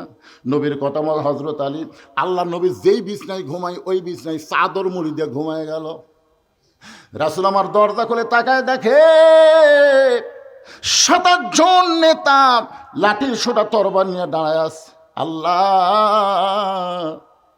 ওরা আমারে মারার জন্য যেভাবে লাঠি নিয়ে দাঁড়ায় আছে, আমি এখন করবো কি? আল্লাহ বললেন, নাসরুম মিনাল্লাহি ওয়া ফাতহুন কারীব ওয়া বাশশিরিল মুমিনিন। এক মুষ্টি বালি হাতে নেন, এক মুষ্টি বালি হাতে নিয়ে পবিত্র সূরা ইয়াসিনের 3টা আয়াত তেলাওয়াত করে ওই বালির মধ্যে ফুঁক দিয়ে বালু ছিটায় দেন। আল্লাহর কথা মতো নবী যখন বালু ফুঁ দিয়ে ছিটায় দিল, এমন সময় আমার আল্লাহ তাআলা ৭-৮ জন পাহারাদার যারা নবীকে মারার জন্য পাহারা দিচ্ছে, তাদের সকলের চোখের মধ্যে বালু ঢুকাই দিল কে? আল্লাহ। ওরা হাতের লাঠি সোটা যা ছিল বুঝলেন, বালু চোখে ঢুকলে ওই লাঠির কথা খেয়াল আছে, লাঠি ফেলে দিয়ে চোখ ঢলতেছে। রাসূল কয়, আল্লাহ, যে সুযোগ পেলাম ওরকে লাঠি দিয়ে তো ওরকে কি পিটা যায়? এখন তো ওরা কোনো দিকে খেয়াল নাই। আল্লাহ বলতেছে, পিটার দরকার নাই, জাগা মতো মার হবি, জাগা মতো মার হবি, আপনি যান, আপনি যান, মার হবি জাগা মতো। ওই ৭-৮ জন যে কয়টা নবীর বাড়ি ঘেরাও করছিল, একজনও স্বাভাবিক মৃত্যুবরণ করতে পারে নাই। বদরের যুদ্ধে আল্লাহ ওদেরকে সাইজ করছে। সুবহানাল্লাহ কর না কেন? নবী আমার বের হয়ে চলে গেলেন। আবু বকরের দরজায় নেতা কেমন, কর্মী কেমন, একটু খেয়াল করেন। ইয়া আইয়ুহাল্লাযীনা আমানু যকুরুল্লাহা যিকরান কাসীরা, এই আয়াতটা দিয়ে আপনাদের বোঝানোর চেষ্টা করতেছি। নবী শুধু বললেন, আবু বকর, দরজা খুলে গেল। রাসূল বলে, আবু বকর, আমি যে আসতেছি এইটা কি তুমি আগে থেকেই জানতে? আবু বকর বলে, রাসূলুল্লাহ, যেদিন আপনি বলেছিলেন একদিন গভীর রাত্রে মক্কা থেকে মদিনায় হিজরত করা লাগবে, আপনি আমাকে সঙ্গে করে মদিনা যাবেন, সেদিন থেকে আজ পর্যন্ত কোনো রাত্রেবেলা ঘুমাইনি, বরং সারা রাত আমি দরজায় দাঁড়িয়ে থাকি। রাসূল বললেন, চলো যাই। আবু বকর কোনো কথা না বলে নবীর সঙ্গে রওনা দিলেন। রাসূল বলে, আবু বকর, তোমার বউ বাচ্চা আছে, তাদের কাছে কিছুই বলবো না। আবু বকর বলে, রাসূলুল্লাহ, আল্লাহ এবং রাসূল ছাড়া আমার আপাতত কেউ নেই। কিছু দূর যাওয়ার পর আবু বকর বলে, হুজুর, আমি জানি মক্কা থেকে মদিনা হলো উত্তর দিকে, আল্লাহ আপনাকে মদিনায় যাওয়ার কথা কইছে, কিন্তু আপনি উত্তর দিকে না যায় আপনি পূর্ব দিকে যাচ্ছেন। রাসূল বলে, আবু বকর, আমি যাচ্ছি না, আল্লাহ আমাকে যাওয়ার কথা। পূর্ব দিকে যাওয়ার পর একটা পাহাড়ের গুহার মধ্যে আবু বকর নবী আশ্রয় গ্রহণ করলেন। মাটি থেকে ৬,০০০ ফুট উপরে সেই গুহাটার নাম হলো গারে সুর। জোরে বলেন, নাম কি? গারে সুরের মধ্যে নবী আর আবু বকর যখন আশ্রয় গ্রহণ করলেন, এদিকে সূর্য উদয় হয়ে গেল, রাত শেষ। আবু সুফিয়ান বলতেছে, নেতা, যেভাবে আমরা পড়া দিলাম বাড়াবার পারেনি। তোমরা কি গল্প করো, এই ভিডিও ম্যানেরা কি গল্প করো, এই মাইক আলা আর এই ভিডিও ম্যান খুব সমস্যা। মাইক আলাকে এই জন্যই বললাম, আজকের মাইক ভালো, মনে হয় মগরিবে নামাজ পড়ছে, তাই না বাজান? হ্যাঁ, যারা মাইক চলায় এরা কিন্তু সহজে নামাজ পড়বার চায় না, বুঝলেন? আর এই ভিডিও ম্যানেরা এরা কিন্তু সব বক্তার ওয়াজ ভিডিও করে না, যেই বক্তার ওয়াজ চলে বেশি ওটাই করে। কথাটা বুঝলেন না? হ্যাঁ, এর আগে যেগুলো বক্তা করছে, এরা যদি কোরআনের মহব্বতে ভিডিও করতো সব বক্তারগুলোই করতো। এরা আমার জান খাচ্ছে, জান। হ্যাঁ, মানে আমার ওয়াজ ছাড়া মাত্রই এখানে লক্ষ লক্ষ ভিউ হয়ে যায়, টেকা পায়, আড্ডা ছাড়ে, আর এই বুড়ে মানুষের দাওয়াত দেওয়ার জন্য মানুষ পাগল হয়ে যায়। এ ওয়াজ শোনা লাগবে, না হয় কোনো গল্প করা চলবে না। এ অত্যন্ত গুরুত্বপূর্ণ কথা বলতেছে। চিন্তা করেন, সকাল হয়ে গেছে, সূর্য উদয় হয়েছে, আবু সুফিয়ান বলে নেতা, আমরা যেভাবে পহরা দিছি বার হবার পারিনি, এখন কি আমরা ফেরত যাবো? আবু জেহেল বলতেছে এই 7-8 জন আবার কবে একটি হমো, ঐক্য জোট করছি, আজকে কাম সারা লাগবে। বার হয়নি, কি হয়েছে? আমরা টানে আবার কর্ম। আবু জেহেলের নেতৃত্বে 7-8 জন নেতা আল্লাহ নবীর বাড়ির মধ্যে ঢোকে, যেই মাত্র দরজা খুলেছে তাকে ওরে তামনে চাদর দিয়ে ঘুম পাড়তিছে, খালি ঘুম পাড়তিছে, নাকের সাউন্ড হচ্ছে। ওই 7-8 জনের মধ্যে একজন আছে, তার নাম হলো উলিদ বিন মুগিরা। জোরেকার নাম কি? উলিদ বিন মুগিরা বলতেছে আবু জেহেলকে, নেতা আমরা তাকে ঘুম জায়গায় সারা রাত পহরা দিলাম, আর এইভাবে আরামে ঘুম পাড়তে চায়। এই বলে হাতে একটা বর্ষা ছিল, এই বর্ষাটা হযরত আলীকে ঘুমন্ত নবী মনে করে, আলী মনে না করে ঘুমন্ত নবী মনে করে। উলিদ বিন মুগিরা যখন বর্ষাটা মারতে চায়, এমন সময় আবু জেহেল খপ করে বর্ষা ধরে বলতেছে, রে উলিদ বিন মুগিরা, ঘুমন্ত মানুষকে মারা জায়েজ না। সুবহানাল্লাহ কন্যা কেন? তার মানে বোঝা গেল আবু জেহেল ফতুয়া জানে, ঘুমন্ত মানুষকে মারা জায়েজ না। উলিদ বিন মুগিরা বলে, নেতা সবসময় আপনার কথা মানা যাবে না, যাকে পহরা দিলাম সারা রাত আর সেই বেটা আরামে ঘুম পাড়ে, এক না মারা পর্যন্ত আমার শান্তি নাই। এ বলে উলিদ বিন মুগিরা আবার যখন মারবার চাই, আবু জেহেল খপ করে তীরটা ধরে বলতে, উলিদ রে, তোরে বারবার নিষেধ করি, তুই কেন মানিস না? উলিদ বিন মুগিরা বলে, নেতাজি আমার কলিজার মধ্যে আগুন ধরে গেছে, আমি শুধু আপনাদের এই জিকির বোঝানোর জন্য বলতেছি, আল্লাহ নবীর সবচাইতে বড় শত্রুর নাম হলো আবু জেহেল, আর সবচাইতে খারাপ দুশ্মনের নাম হলো উলিদ বিন মুগিরা। নবীর সবচাইতে বড় শত্রুর নাম কি? আবু জেহেল, বড় শত্রু, কিন্তু সবচাইতে খারাপটার নাম হলো উলিদ বিন। ওই সবসময় নবীকে কষ্ট দিয়েছে। উলিদ বিন মুগিরার জীবনে পড়ে দেখেন, আল্লাহ নবীকে দেখা হলেই বলতো, ও মুসলমানের নবী, আপনি যদি এতই ভালো হবেন তো জন্মের আগে বাপ মা মরল কেন? আচ্ছা আপনারা বলেন তো, জন্মের আগে যে বাপ মা মরিছে এটা কি নবীর দোষ? জন্মের আগে আপনার বাপ মরল কেন? আমাকে যদি কেউ বলে, হুজুর আপনি যদি এতই বড় বক্তা হন তাহলে কালো কেন? না, যদি কেউ এরকম প্রশ্ন করে, এর উত্তর আছে। নবীর চোখটা দর দর করে পানি পড়ল। শিশুকালে মইরা গেছে মা, গর্ভে থাকতে চোখে দেখলেন না, কে করিবে লালন পালন, কে দিবে সান্ত্বনা, এই দুনিয়ার বড় এতিম নবী ছিলেন একজনা। নবীর চোখ দিয়ে যখন পানি পড়তেছে, আল্লাহ বলে, হাবিব, যে উলিদ বিন মুগিরা আপনার অন্তরে কষ্ট দিল, আপনি তাকে চিনেন? রাসূলকে চিনবো না কেন? আল্লাহ তো মুগিরের বেটা উলিদ। আল্লাহ বলতেছে, না, উতুল্লিম বাদা জালিকা জানিম, এই মুগিরের বেটা উলিদ না, উনি হলো জারদ সন্তান। রাসূল কয়, আল্লাহ আমার কষ্ট দিছে বলে কয়, না শুধু আপনি না, কিয়ামত পর্যন্ত আলেম ওলামা, নবীর ওয়ারিস এবং নবীদের বিরুদ্ধে যারা কথা বলবে তারা সকলেই হচ্ছে জারদ সন্তান। এখনো যারা নবীর বিরুদ্ধে কথা বলে এরা কি সন্তান? জারদ সন্তান। এমন একটা আয়াত আল্লাহ নাজিল করছে ভাই, এই কয়েকদিন আগে নবীর বিরুদ্ধে কি যেন কইছে, হিন্দু ও পুরাই মারিছে মারা না, এরকম মারা ঠিক না, এরকম মারা উৎসাহ আমি দিচ্ছি না, কিন্তু কতগুলো লোক মনে মনে করে ঠিকই করছে। আল্লাহ নবীর বিরুদ্ধে কোনো কথা বলা যাবে, যদি বলে সে মুরতাদ হয়ে যাবে। কোরআনের আইন অনুযায়ী তাকে হত্যা করা আল্লাহ তাআলা ফরজ করে দিয়েছে। একটু মনোযোগ দিয়ে কথাগুলো শোনেন। উলিদ বিন মুগিরা এই আয়াত নাজিল হওয়ার পরে যখন নবীর সঙ্গে আবার দেখা হয়, নবীকে যখন গালবন্ধ করবে, এখনো করে নাই, কেবল সাইজ হচ্ছে, এমন সময় নবী বললেন, উতুল্লিম বাদা জালিকা জানিম। এই কথা শোনার সঙ্গে সঙ্গে উলিদ বিন মুগিরা মারছে দৌড়, এক দৌড়ে চলে গেছে মায়ের কাছে। কারণ আরবি ভাষা মক্কার নেতারা জানে, আমাদের বাংলাদেশের নেতারা জানে, এখন জানে নাকি? কারণ ওদের ভাষাই হলো আরবি। যেই বলে উতুল্লিম বাদা জালিকা জানিম, সঙ্গে সঙ্গে দৌড়, কারণ বুঝবার পারছে নবী কি কইছে। কিন্তু আমাদের বাংলাদেশের নেতারা জানে না। 15.5 বছর কিন্তু আমরা দোয়া করছি, বাংলায় করিনি, আরবিতে। এক ইফতার বাড়ি যায় দেখে একজনও রোজা নেই, হামাক দাওয়াত দেখে দোয়া করেন হুজুর, 1000 টাকা খরচ করে ইফতার আয়োজন করছি, ভালো করে দোয়া করবেন। আমি চিন্তা করলাম যারা রোজা নাই এর জন্য ভালো কি দোয়া আছে? আমি চিন্তা করলাম এটি বাংলা চলবি না, আরবি দেওয়া লাগবে। আরবিতে গড় দোয়া করতেছি, ওরা খালি না বুঝা কয় আমিন আমিন। আমি মনে মনে কইলাম যেখানে বাংলা হবি না সেটা আরবিত মায়ের হবি, তোর এখন কথা ঠিক না। উলিদ বিন মুগিরা এক দৌড়ে মায়ের কাছে, মা মা দরজা খুলে বলে বেটা এরকম চিল্লাস কেন? উলিদ বিন মুগিরা বলতেছে উতুল্লিম বাদা জালিকে জানিম। মায়ের চোখ দর দর করে পানি পড়তেছে।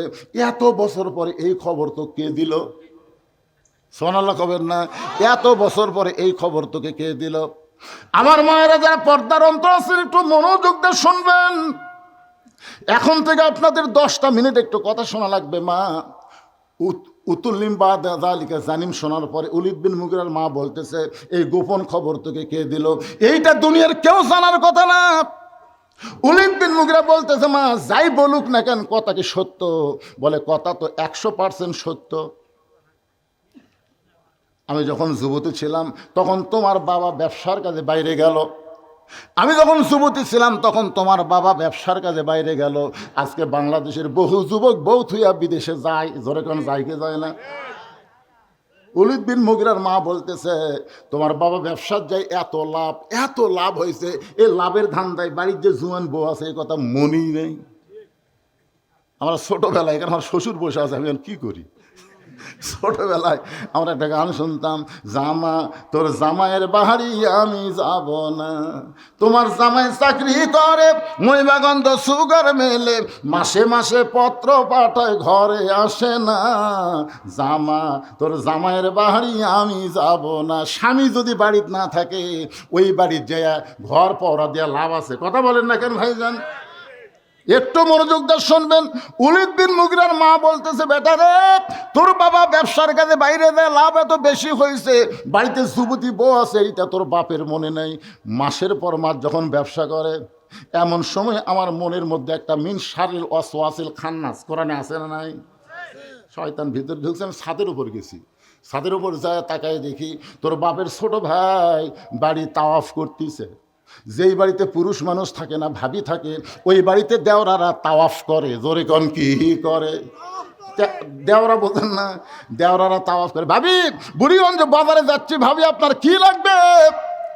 ও ভাবি আপনাদের সাইজ ভাবি মনে হয় আপনার বিয়ে হয় নাই। এমন কতগুলো কথা পুরুষ মানুষ মেয়ে মানুষকে যখন শোনায়, ওই মেয়েটার স্বামী থাকে না তখন ওই যুবকের জন্য পাগল হয়ে যায়। বাংলাদেশে কিন্তু পর কি আর বেড়ে গেছে, ধরে কোন কথা ঠিক কিনা? এটা মারাত্মক একটা রোগ। আর একটা রোগ হলো নেশাগ্রস্ত রোগ। এই সব কথা একদিন বলা যাবে না, একটু মনোযোগ দিয়ে শোনেন। আমি একটা খারাপ মায়ের কথা বলতেছি, উলিদ বিন মুগিরার মা। এরপরও তো একটা ভালো মায়ের কথা আছে না নাই? গভীর রাত্রে হজরত আলীকে বুকের মধ্যে নিয়ে ফোঁপায় ফোঁপায় কাঁদতেছে। আলী বলে ও ফাতেমা, হাসান হোসেন মা তুমি এমন করে কান্দো কেন? ফাতেমা বলে স্বামী গো আমি আল্লাহর কাছে দোয়া করছি, আল্লাহ আমার দোয়া কবুল করছে। আলী বলতেছেন ফাতেমা দোয়া যখন কবুল করছে তাহলে তো কান্নার কথা না, তুমি আনন্দ করো। ফাতেমা বলে স্বামী গো কি দোয়া করছে আপনি কি শুনবেন না? আলী বলে ফাতেমা কি দোয়া করেছ? ফাতেমা বলতেছে আল্লাহর কাছে দোয়া করছে আল্লাহ যেন পর্দার মধ্যে আমার মৃত্যু দেয়। আলী মুসকি মুসকি হাসে, বলে পাগলি নাকি? সারা জীবন যেই পর্দার মধ্যে থাকছে তার মৃত্যু তো পর্দার মধ্যেই হবে, তাহলে কান্নার কারণ কি? ফাতেমা বলে স্বামী সেই মৃত্যুটা কবে হবে আপনি কি শুনবেন না?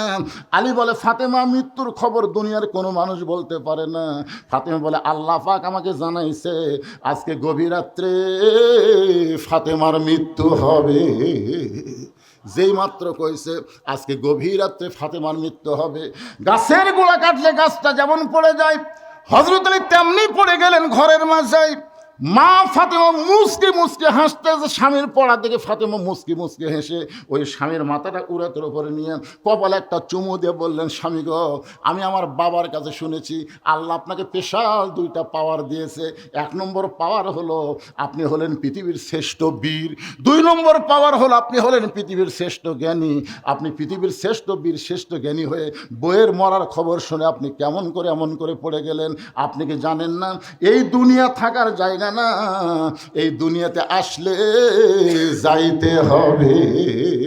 আমার সামনে যত মানুষ বসে আছেন ভাই, আমি যেই বলবো আসলে আপনার বলবেন যাইতে হবে। আসলে কোথায় যাবেন একটু খেয়াল করেন।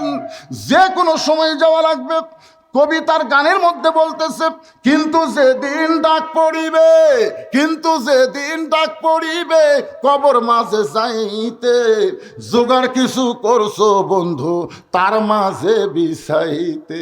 ফাতেমা বলে, স্বামী গো আপনি ওঠেন, আমি দুনিয়া থেকে বিদায় নেওয়ার পরে আমার 3টা চাওয়া আপনাকে পুরা করা লাগবে। আলী ফাতেমার কপালে চুমা দে বলে, ফাতেমা দুনিয়ার জীবনে গরিব ছিলাম বলে তুমি কিছুই চাইলা না, মরার পরে তুমি কি চাইবা ফাতেমা? ফাতেমা বলে, 1 নম্বর চাওয়া হলো রাতের অন্ধকারে আমাকে দাফন করা লাগবে। আমার 2 নম্বর চাওয়া হলো আমার কিন্তু জানাজার ব্যবস্থা করবেন না। আমার 3 নম্বর চাওয়া হলো আমার লাশটা কিন্তু খাটনিতে তুলবেন না, কারণ বর্তমানে হিসাব করে দেখলাম 4 জন পুরুষ ফাতেমার নাই যে খাটনি কান্দে নিয়ে গোরস্থানে যাবে। আমার বাবা যদি দুনিয়াতে জীবিত থাকতো, মরা মেয়ের লাশের খাটনি বাবা কান্দে নিবার পারত। আমার হাসান হোসেন যদি বড় হইতো, মায়ের লাশের খাটনি কান্দে নিবার পারত। ওগো স্বামী, আমার হাসান হোসেন বড় ছোট, আমার বাবা 6 মাস আগে দুনিয়া থেকে বিদায় হয়ে গেছে। আপনি শুধু আমার লাশটা কান্দে করে নিয়ে ওই জান্নাতুল বাকির পূর্ব কোণায় সবুজ রঙের একটা বাতি জ্বলবে, ওই বাতি বরাবর আমাকে দাফন করবেন। আমার কবর খুঁড়তে যদি আপনার কষ্ট হয়, তাহলে আপনার একান্ত বন্ধু যদি কেউ থাকে দুনিয়ায় তারে বলবেন সে যেন গোপনে ফাতেমার কবরটা খনন করে দেয়। আবু যর গিফারি হযরত আলীর পরম বন্ধু, তাকে বললেন, ভাইজান আজকে রাতের বেলায় একটা গোপনে কবর খনন করতে হবে। আবু যর গিফারি বলতে, আলী ভাই এখন পর্যন্ত দুনিয়ার কেউ মৃত্যুবরণ করে নাই, তাহলে রাতের বেলা কেন কবর খোঁড়া লাগবে? আলী বলতেছে, রে আবু যর, আমার সহধর্মিনী ফাতেমা আজকে গভীর রাত্রে মৃত্যুবরণ করবে, এই গভীর রাত্রেই তাকে দাফন করা লাগবে।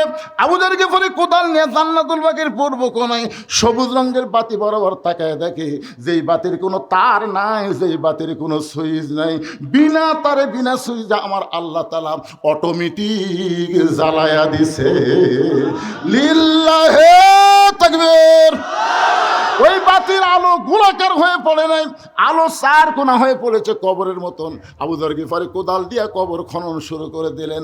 কবর খুঁড়তে খুঁড়তে এক সময় আবেগে বলতেছে, কবর রে তুই কি জানিস রে কবর, দিনের বেলা কবর না খুঁড়ে এ রাতের বেলা কেন কবর খুঁড়তেছি?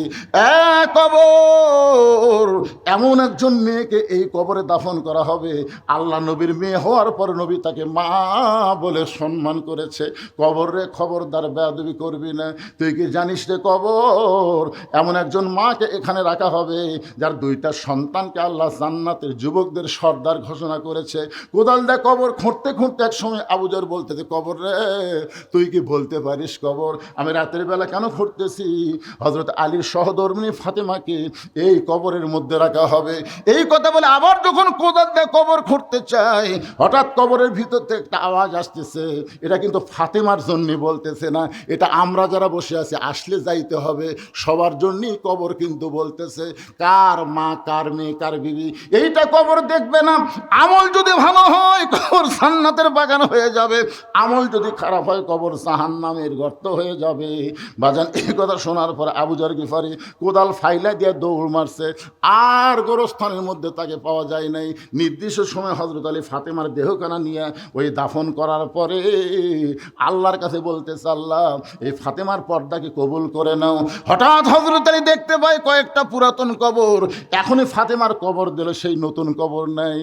চিল্লায় বলে, ফাতেমার কবর, ফাতেমার কবর। কে যেন বলে, আলী রে ফাতেমা পর্দা নিশি, আল্লাহ তার কবরটাকেও পর্দা করে জোহরা ডিগ্রি তাকে দান করেছে। হযরত আলী বাড়ির মধ্যে এসে দেখে হাসান হোসেন 2 ভাই ঘুম পাড়তেছে। ফজরের নামাজ পড়তে গেলেন মসজিদ নববীতে। হযরত আলীর সঙ্গে যেই সাহাবী সব সময় নামাজ পড়ে তার নাম হলো আবু যর গিফারি, কিন্তু মসজিদের মধ্যে গিয়ে দেখে আবু যর গিফারি নাই। মনে মনে চিন্তা করতেছে, ফাতেমার কবর খুঁড়তে খুঁড়তে হয়তো ক্লান্ত হয়ে গেছে, আজকে ফজর হয়তো মসজিদের বারান্দায় আদায় করতেছে। তাড়াতাড়ি ফজর নামাজ শেষ করে যখন মসজিদের বারান্দা যায়, আবু যর গিফারিকে দেখতে পায় না। পরদিন জোহরের সময় দেখে আবু যর গিফারি নাই, আসরের সময় দেখে আবু যর গিফারি নাই, একটা দিন চলে গেল আবু যর গিফারি মদিনার মধ্যে দেখা যায় না, দ্বিতীয় দিন দেখলো আবু যর গিফারি নাই, এক সপ্তাহ দেখলো আবু যর গিফারি নাই, এক মাস দেখতেছে আবু যর গিফারি নাই, এক আধ বছর হয়ে গেল, এরপরও আবু যর গিফারিকে মদিনায় খুঁজে পাওয়া যায় না। প্রত্যেকটা সাহাবীর মনে চিন্তা, নবীর এত বড় সাহাবী আবু যর গিফারি গেল কোন জায়গায়? কয়েক বছর পর আবু যর গিফারি ফিরে আইছে মদিনায়। মদিনার বাচ্চারা পাগল পাগল বলে পাথরের টুকরা মারতেছে, আর আবু যর গিফারি সামনে সামনে দৌড়ায়। আলী চিন্তা করে, এই পাগল কে রে? মদিনার বাচ্চারা তাকে মারতেছে, এই বাচ্চারা মারিস না পাগলকে। বলে আমরা চিনি না, পাগল দেখে মারতেছি। হযরত আলী এক দৌড়ে ওই পাগলের সামনে গিয়ে তাকায়, দেখে ওই পাগল আর কেউ না, পাগল হলো নবীর সাহাবী আবু যর। হযরত আলী সামনে দাঁড়ায় বলে, আবু যর ভাই, আমার ফাতেমার কবর খুঁড়তে খুঁড়তে কোথায় হারায় গেলি? কতদিন তোরে মদিনায় খুঁজলাম, তোরে পাইলাম না, আজকে পাগল বেশি কোত্থেকে আসলি ভাই? তোর খবর কি? আবু যর গিফারি কোনো কথাই বলে না। হযরত আলী বুকের মধ্যে নিয়ে গালে চুমা দেবে, আবু যর রে, তুই কেন কথা বলিস না ভাই? তুই না আমার বন্ধু, আমার ফাতেমার কবর খুঁড়তে গিয়ে কোথায় হারালি ভাই? তুই কেন কথা বলিস না? আবু যর গিফারি কি যেন বলবার চাই, মুখটা নড়ে কিন্তু কথা কয় না। হযরত আলী এক টানে বুকের মধ্যে নিয়ে চাপা দেবেন, আবু যর কি বলবি বল, মুখ নড়াস না। হঠাৎ আবু যর গিফারির জবান থেকে বের হয়ে গেল, কবর কবর কবর।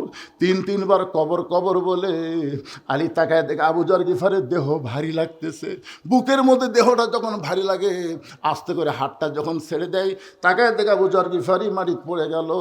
তার মাথাটা উড়াতে নিয়ে দেখতেছে আলী, আবু যর গিফারি আর দুনিয়াতে না। চারিদিক থেকে সাহাবী এসে বলে, আলী ভাই, কোন পাগল তোমার উরাতের উপরে ঘুমায়? এই পাগল কে রে? আলী বলতেছে, তোমরা চিনবা, একটু লক্ষ্য করে তাকায় দেখো, এটা পাগল না রে, এটা নবীর সাহাবী আবু যর গিফারি। সমস্ত সাহাবীরা বলে, আলী ভাই, কয়েক বছর ধরে মদিনায় খুঁজে পাওয়া যায় না, আজকে পাইলা পাগল, ঘুম পাড়ে কেন? আলী বলে, ঘুমায় না রে, ঘুমায় না। তিনবার কবর কবর কবর বলে দুনিয়া থেকে বিদায় নিয়েছে। সমস্ত সাহাবীরা, আলী ভাই, আমাদের সকলের সামনে কবর, এই কবর কেমন হবে? এই কবর কি হবে? আজকে যারা আমরা এখানে বসে আছি ভাইজান, এখনই মরার সঙ্গে সঙ্গে 3 তলা 4 তলা বাড়ি আর দেখা যাবে না ভাই। বারবার তাকায় দেখি, কি দেখতেছেন? বলে 5 তলার ভিত দিছি, 3 তলা রড ভর করে রাখছি, হুজুর দোয়া করবেন 5 তলা যেন কমপ্লিট করবার পারি। কিন্তু সেই বাড়ি ঠিকই থাকবে, অন্ধকার কবরে আমাদের সবার যাইতে হবে। এমন আযাব দিবে রে ভাই, কবরের ওই মাটিতে গলা ফেটে রক্ত ঝরবে, চিৎকারের ওই চোটেতে। চিন্তা করে দেখেন, এই গভীর রাত্রে আমরা জান্নাতের বাগানে যারা বসে আছি, এখান থেকে বাড়ি যাওয়ার গ্যারান্টি আমাদের নাই, কিন্তু সবার গ্যারান্টি কবরে যাওয়ার আছে। জোরে কোন ঠিক কিনা? এই জন্য কবরে যাওয়ার আগে আজকে এই নবীর এতিম মাদ্রাসায় আমি মাত্র 200টা কোরআন শরীফ, এতগুলা হাজার হাজার মানুষের মধ্যে মাত্র 200টা আল্লাহর কোরআন শরীফ চাই ভাই। একটা কোরআন শরীফ মাত্র 500 টাকা। যাদের বাপ মা দুনিয়া থেকে কবরে চলে গেছে, ওই বাপ মার কবরকে জান্নাত বানানোর জন্যে আজকে হাফিজি মাদ্রাসা, এই কওমি মাদ্রাসা একটা কোরআন শরীফ দান করবেন। এখানে প্রায় 275 জন ছাত্র আছে ভাইজান, তাদের হাতে একটা করে কোরআন শরীফ দেওয়া লাগবে। কোন আল্লাহর বান্দা পারেন 500 টাকা দেওয়া মানে একটা কোরআন শরীফ নবীর মাদ্রাসায় দান করার সময় যাদের বাপ মা কবরে গেছে, বাপ মা রুহের মাগফিরাতে সর্বপ্রথম যেই ব্যক্তি একটা 500 টাকা দিবেন, একটা কোরআন দানের সওয়াব আল্লাহ তার বাপ মার কবরে দিবে। কত টাকা কত হালে কত দিকে চলে যায়। একজনের সিয়াল না সামনে যাওয়া লাগবে, আমার হাতও পাওয়া কঠিন তো এখান থেকে। আল্লাহ তোমার একজন বান্দা সর্বোত্তম কোরআন শরীফ বাবদ 500 টাকা দান করছে, আর একজন আল্লাহর বান্দা দেখেন 2 জনই যুবক, একটা বুড়া পর্যন্ত উঠতেছে না। কেন? বাপ মা আগে মরছে থেকে মনে নাই। এই বাপ মায়ের কথা বলছি, পৃথিবীর শ্রেষ্ঠ দান নবীর মাদ্রাসায় একটা কোরআন। কোরআনের চাইতে বড় দান তো কিছু না। আমি তুই আমুয়া দান চাই না, একটা কোরআন শরীফ চাইছি ভাই। 500 টাকা দিলে একটা কোরআন দানের সওয়াব আল্লাহ আপনাদের আমল নামায় দিবে। টাকা চাইলে যান, উঠে যান না, প্যারালাইসিস হয়ে কিন্তু পড়ে থাকবেন। যাবেন কেন? এতক্ষণ ওয়াজ করছি, একটা লোক লড়ে না চড়ে না, বোঝা যায় না। টাকা চাইলে লাভ ধরতেছেন কেন? বসে থাকেন, বাকি ওয়াজ করবো তো আপনাদের নিয়ে। উলিদ বিন মুগিরা মায়ের কাছে গেছে, মনে আছে আপনাদের? মনে আছে? এর খবর কি বোঝা লাগবে না? না শুনেই দৌড় দিবেন কেন ভাই? যান, আল্লাহ দেখেন আমার হাত ভরে যাচ্ছে, 500 টাকা লোড দিয়ে, আর এরা যাওয়ার জন্য পাড়াপাড়ি ধরেন ধরেন টাকা ধরেন। মাশাআল্লাহ, হচ্ছে কোরআন, একটা বাবার জন্য কোরআন, 2টা কোরআন শরীফ বাবদ 1000 টাকা দান করেছে। আল্লাহ কবুল করেন। আল্লাহ তোমার আরেকজন বান্দা 2টা কোরআন শরীফ বাবদ 1000 টাকা দান করেছে, আল্লাহ কবুল করেন। আরেকজন কোরআন শরীফ বাবদ 500 টাকা দান করেছে, আল্লাহ কবুল করেন। কবুল করো, কবুল করো, মোদের কামনা দানকারীকে দিবেন জান্নাত, আল্লাহ নিরাশ করবেন না। আপনারা কি তালের মুসলমান হবেন? টাকা না দিলে বসে থাকেন। 500 টাকা যদি না থাকে 10 টাকা দিবার পারবেন না? এই 10-20 টাকা দিবার পারবেন আপনারা? এই মাদ্রাসার বাচ্চারা ব্যাগ নিয়ে যাবে, রুমাল নিয়ে যাবে, যিনি যা পারেন আল্লাহর কোরআনকে মহব্বত করে জীবনের শেষ দান মনে করে দিবেন। মনে করেন না যে বেঁচে থাকবো বহুদিন, না রে ভাই, আজকের মাহফিল শেষ হতে পারে, আজকের মোনাজাত শেষ মোনাজাত হতে পারে। এই জন্য আল্লাহর রাস্তায় ভিতরে ব্যাগ না ধরে মাদ্রাসার তাল বেলুন কোথায় গেল রে? ভিতরে ব্যাগ না ঘোরো। আল্লাহ তোমার একজন বান্দা কোরআন শরীফ বাবদ 500 কিসের শেষ করলো রে বারে? যাক না কেন, আপনি কোন ধানের ঠিপের মধ্যে সবই ধান? আচ্ছা, আপনার কোন ধানের ঠিপের মধ্যে সবই ধান? মনে হচ্ছে বিশাল ঠিপ, সব ধান। ফ্যান দিয়ে বাতাস দেন, ফ্যানের বাতাস দিয়ে দেখেন তো চিটা পাতান কি থাকবি না উড়ে দেবি? তো আদায় মানে ফ্যানের বাতাস, পাগলা। চিটা পাতানো গেলে ওয়াজ করে কি হবে? যাক, চিটা পাতানো চলে যাক, অসুবিধা কি? আপনারা দেখেন তো টাকার ঠিপ কি কম হচ্ছে? এলা সব 500 টাকা লোক দেখে পাচ্ছেন আপনারা, টাকার ঠিপ হয়ে যাচ্ছে। আপনার বসে থাকে কি দেখতেছেন? আল্লাহর একজন বান্দা 500 টাকা, আর একজন কোরআন শরীফ বাবদ 500 টাকা, আর একজন আল্লাহর বান্দা 4টা কোরআন শরীফ বাবদ 2000 টাকা। আবার কি দিছে রে? চশমা ছাড়া তো কাম হচ্ছে না। 2000 টাকা 4টা কোরআন শরীফ বাবদ। মুসাম্মাদ জলি আক্তার একজন মা ফার্স্ট হয়ে গেল। মাই দেখেন ফার্স্ট হয়ে গেল। এখনো পর্যন্ত কোনো মরদ পারেনি রে 4টা কোরআন শরীফ দিবেন। জলি আক্তার 2000 টাকা 4টা কোরআন বাবদ করছে দান, আর একজন 500 টাকা একটা কোরআন শরীফ বাবদ দান করেছে। আল্লাহ দানকে কবুল করেন, আল্লাহুম্মা আমিন। ওই যে কাগজ কলম নিয়ে গেছে, কেউ যদি বাকিতে লিখে দেন, ওখানে লিখে দেন আলু দেন, ধান দেন।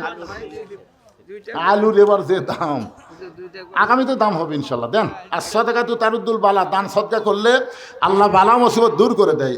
আল্লাহ তোমার একজন বান্দা 2টা কোরআন শরীফ বাবদ 1000 টাকা দান করেছে, আল্লাহ দানকে কবুল করেন। এখন খোলাখুলি কি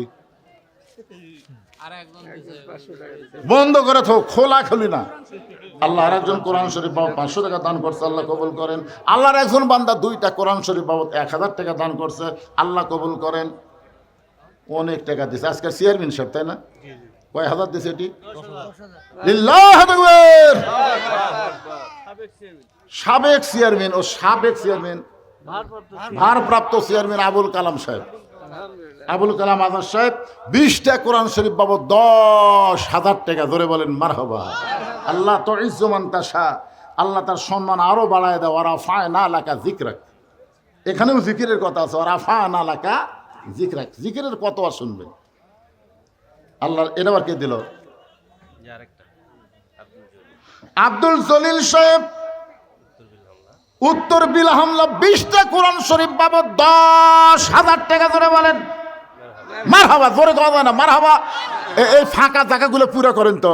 যাক, যারা যাচ্ছে চলে যাক, টাকা আদায় করা লাগবে, বুঝলেন না? কিছু সময় একজন আল্লাহর বান্দা কোরআন শরীফ বাবদ 500 টাকা দান করছে, আল্লাহ কবুল করেন। আর একজন কোরআন শরীফ বাবদ 500 টাকা দান করছে, আল্লাহ আপনি কবুল করেন। আর একজন আল্লাহর বান্দা কোরআন শরীফ বাবদ, আল্লাহ বাবার জন্যে না মায়ের জন্যে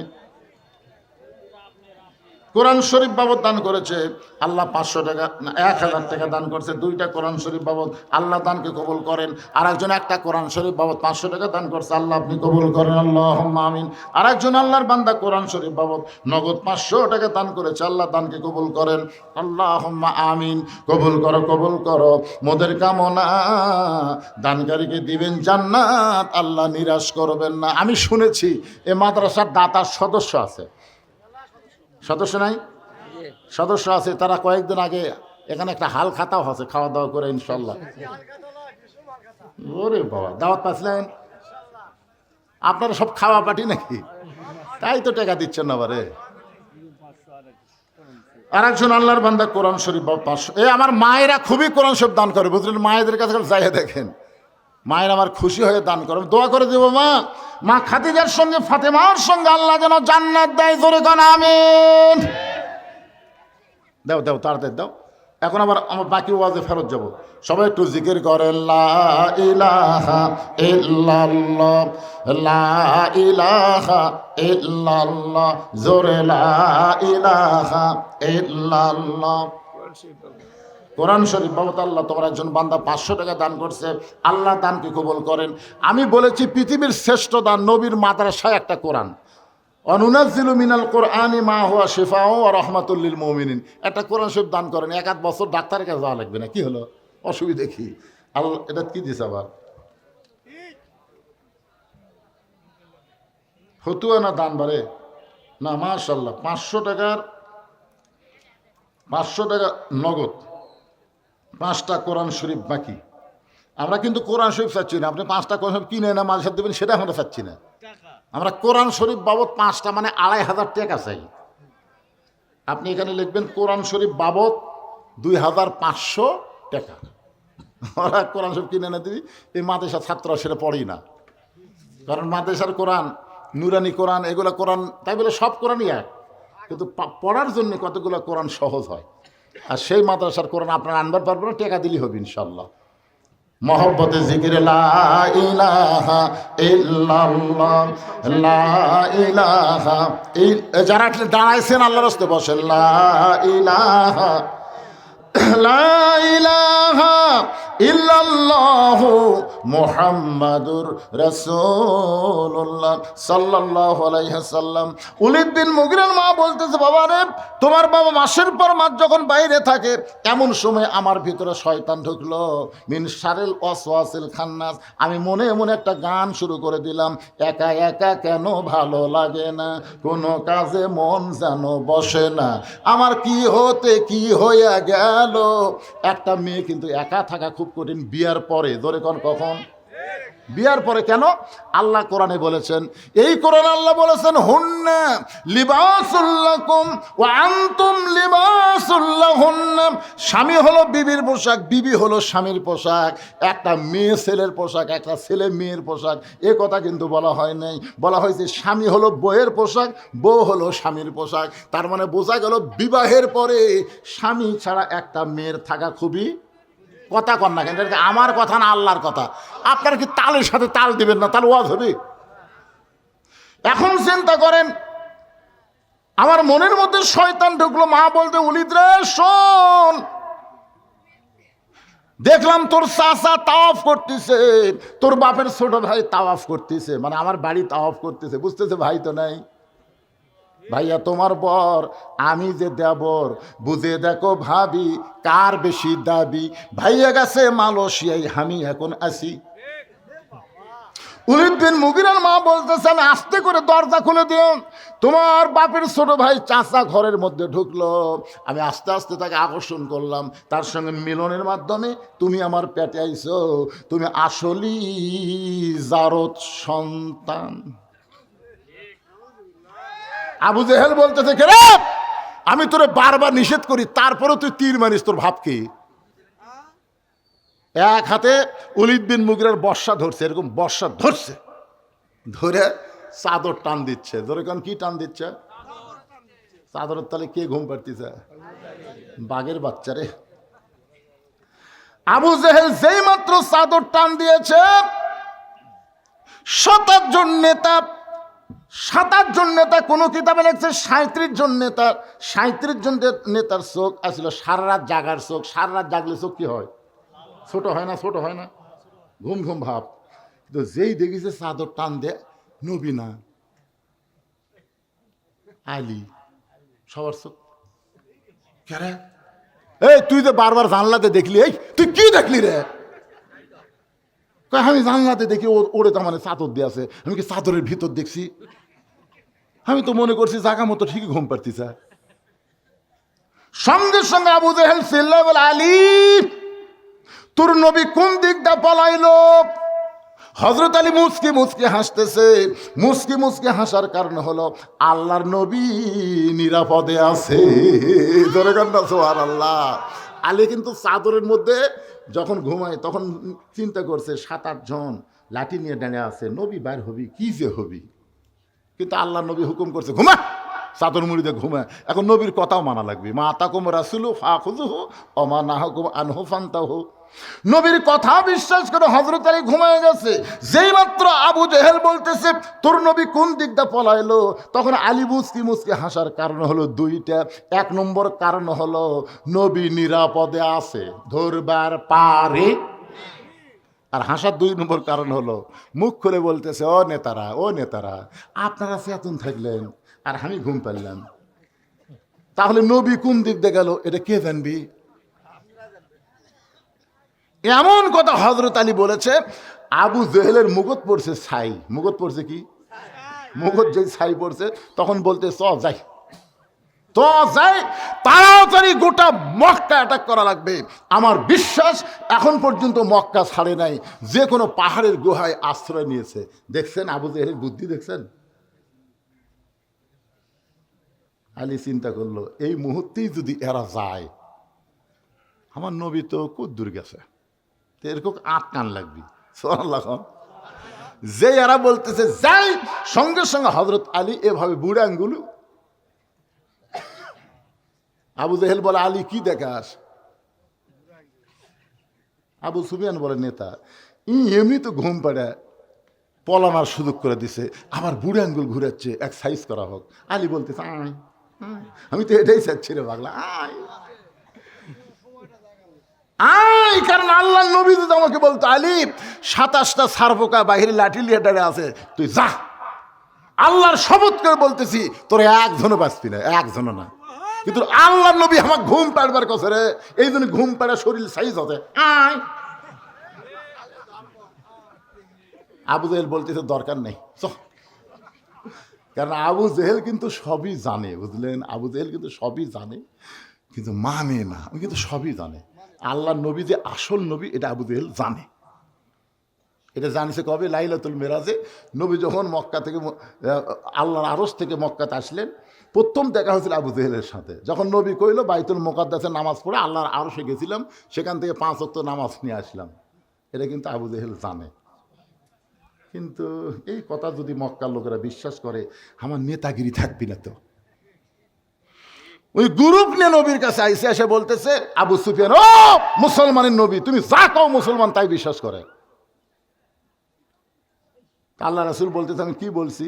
বলছে তুমি বলছো বাইতুল মুকাদ্দাসে 2 রাকাত নামাজ পড়াছা, সে থেকে রাতে রাতে আল্লাহর কাছে গেছে, সেখান থেকে আল্লাহ তোমাকে 5 ওয়াক্ত নামাজ দিল, তুমি ফেরত হইয়া আমাকে নেতার সাথে এই গাঁজাখুরি গল্প করলে। আল্লাহ রাসূল বলে আমি যা বলেছি সত্যিই বলেছি। আবু বকর, ওমর, ওসমান সবাই বলে নবী যা বলেছে সাদ্দাক্তা ইয়া রাসূলুল্লাহ, এক বিন্দু মিথ্যা নয়। জোরে কর সুবহানাল্লাহ। আবু সুফিয়ান বলতেছে নবী যা বলবে তোমরা তো তাই মানবে, কিন্তু আমাকে একটা প্রশ্ন আছে। আল্লাহ রাসূল বলে কি প্রশ্ন? বলে প্রশ্ন হলো আমাদের নেতা আবু জেহেল 2 বার বাইতুল মুকাদ্দাসে গেছে, 2 বার, যেখানে যাইতে লাগে 30 দিন, আসতে লাগে 30 দিন। আর তুমি কইলা আজকে রাত্রেবেলা নাকি সেই বাইতুল মুকাদ্দাসে 2 রাকাত নামাজ পড়ালা। আমাদের প্রশ্ন হলো, আমাদের নেতার প্রশ্ন হলো বাইতুল মুকাদ্দাসের দরজা জানলা কয়টা? খালি দরজা জানলার হিসাব দিবে, আমরা এখান থেকে চলে যাব। আবু বকর বলে রাসূলুল্লাহ এরা দরজা জানলার খবর জানতে চায়, আপনি কি দিবার পারবেন? রাসূল বলে আবু বকর আমি শুধু বাইতুল মুকাদ্দাসের মধ্যে ইমামতি করেছি, দরজা জানলা তো গুনবার যাই নাই। আপনাকে এই বিল হামলা মসজিদ আছে না নাই? এখানে বুড়িগঞ্জ মসজিদ আছে না নাই? তা আপনি মসজিদে জোহর নামাজ পড়লেন, এক লোক বলতেছে ভাই সত্যি কি নামাজ পড়ছেন? সামনে কাতার করছি ভাই, বিশ্বাস হয় না। আরে বিশ্বাস কেমনে হবে সেটা কও। তো মসজিদের কয়টা ফ্যান আছে কম? আপনি কবেন কে আবার আমি নামাজ পড়ার জন্য ঢুকছি, আমি কি ফ্যান গোনার জন্য ঢুকছি? দেখছেন কাফেরের প্রশ্ন, দেখছেন কয়টা দরজা জানলা আছে বলেন? আল্লাহ নবী যখন কাঁদতেছে এমন সময় আবু বকর বলে রাসূলুল্লাহ আবু জেহেল তো একলাই আপনাকে পাগল বলেছে, এখন গ্রুপ নিয়ে আইছে আপনাকে চূড়ান্ত অপমান করার জন্য। হুজুর আপনি যদি না বলেন তাহলে কিন্তু এরা আপনাকে অপমান করবে। রাসূল বলতেছেন আমি কেমনে বলবো, আমি তো দরজা জানলা গুনি নাই। এমন সময় আল্লাহ তাআলা কোরআনের আয়াত নাজিল করে বললেন, তো ইজ্জুমান তাশা, পড়েন, তো ইজ্জুমান তাশা ওয়া তুযিল্লু মান তাশা বিয়াদিকাল খায়র ইন্নাকা আলা কুল্লি শাইইন কাদির। সম্মান দেওয়ার মালিককে, অপমান করার মালিককে, ভালো মন্দর মালিককে, সমস্ত ক্ষমতার মালিককে। ফেরেশতা জিবরাইল এসে বলতেছে, ইয়া রাসূলুল্লাহ আপনি জানেন আল্লাহর আরশে যাওয়ার কারণে আপনার ডিগ্রি হলো আরাফানা লাকা যিকরাক, আর আপনাকে অপমান করবে। নবী বলতেছে আমি তো দরজা জানালার খবর জানতে না জিবরাইল। জিবরাইল বলতেছে আপনি জানা লাগবে কেন, গোটা বাইতুল মুকাদ্দাস আপনার সামনে হাজির করতেছি, আপনার সামনে খালি ঘুরানো হবে, আপনি খালি দেখে দেখে বলে দিবেন, তা পারবেন না। ফেরেশতা জিবরাইল বাইতুল মুকাদ্দাস নবীর সামনে হাজির করলেন। আল্লাহ নবী দরজা জানলা দেখে যখন গুনে গুনে বলে দিলেন, আবু জেহেল বলতে চলো যাই, আবু জেহেল বলতে চলো যাই, আবু সুফিয়ান বলে চলে যাওয়ার কথা তো না, অপমান করার কথা। আবু জেহেল বলতে যাই পাগলা, আমি যা বলি তাই শোন, যাই, খামাখা গন্ডগোল করে লাভ কি। সব নেতারা চলে গেছে, চামচারা চলে গেছে, কিন্তু আবু সুফিয়ান আর যায় না, খালি পাশে পথে ঘরে। আবু জেহেল বলে কি জানিস, এই যে আপনি চলো যাই বললেন এটা তো বুঝলাম না। বলে এটা বুঝবার গেলে ঘরের মধ্যে চল। ঘরের মধ্যে যায় দরজা জানলা বন্ধ করে বলতেছে পাগলা, এই চলো যাই মানে হলো আল্লাহর শপথ করে বলতেছি আব্দুল্লাহর এতিম পোলা হচ্ছে আল্লাহর নবী। তা আবু সুফিয়ান বলতেছে নবী যদি হয় তাহলে ঘরের মধ্যে কেন, বেড়াতে মিছিল করি। আবু জেহেল বলতেছে জানি ঠিকই মানি না, জানি ঠিকই মানি না। আজকে বাংলাদেশে অনেক মুসলমান জানে আমাদের নবী শুধু নবী না, আমাদের নবী হলো বিশ্ব নেতা, কিন্তু জানি ঠিকই মানি না, মানার দল করি না। এই বাংলাদেশে যারা মানবার বলে তাদেরকে দুই চোখে দেখে পারি না, এরা তলে তলে হচ্ছে আবু জেহেলের লোক। জানি ঠিকই মানি না। আপনার বলেন তো এই কোরআন কি পৃথিবীর শ্রেষ্ঠ কিতাব না দুর্বল কিতাব? এটা কি আপনারা জানেন? এজোর এখন জানেন তো, জানি ঠিকই না। না, কোরআন আছে যেখানে মানুষের তৈরি সংবিধান চলবে না সেখানে। ধরে কোন কথা কন না কেন, মানুষের তৈরি সংবিধানের মধ্যে ভুল আছে না নাই? আল্লাহর কোরআনের মধ্যে ভুল আছে? তাহলে সেই কোরআন থাকতে কে কি লেখা সংবিধান দিল, আর কতগুলো নেতা কয় পবিত্র সংবিধান, পবিত্র সংবিধান, সংবিধানের বাহিরে যাওয়া যাবে না। কতগুলো নেতা কয় না সংবিধানের বাহিরে যাওয়া যাবে না, কোরআনের বেড়া ঘুরতেছু, সেটার কথা নাই, সংবিধানের বাইরে যাওয়া যাবে না। আজ থেকে কোরআনের মাহফিল থেকে আমাদের জিকিরের আলোচনায় বলতে হবে আমরা কোনো মানুষের তৈরি সংবিধান মানব না, মানতে হবে আল্লাহর কোরআনের সংবিধান। জোরে কোন কথা ঠিক কিনা? সব দেখা হলো শেষ, আগামীতে বাংলার জমিনে দেখতে চাই কোরআনের সংবিধানের বাংলাদেশ। কারা কারা চান আল্লাহকে একটু হাত দেখান তো দেখি। লিল্লাহে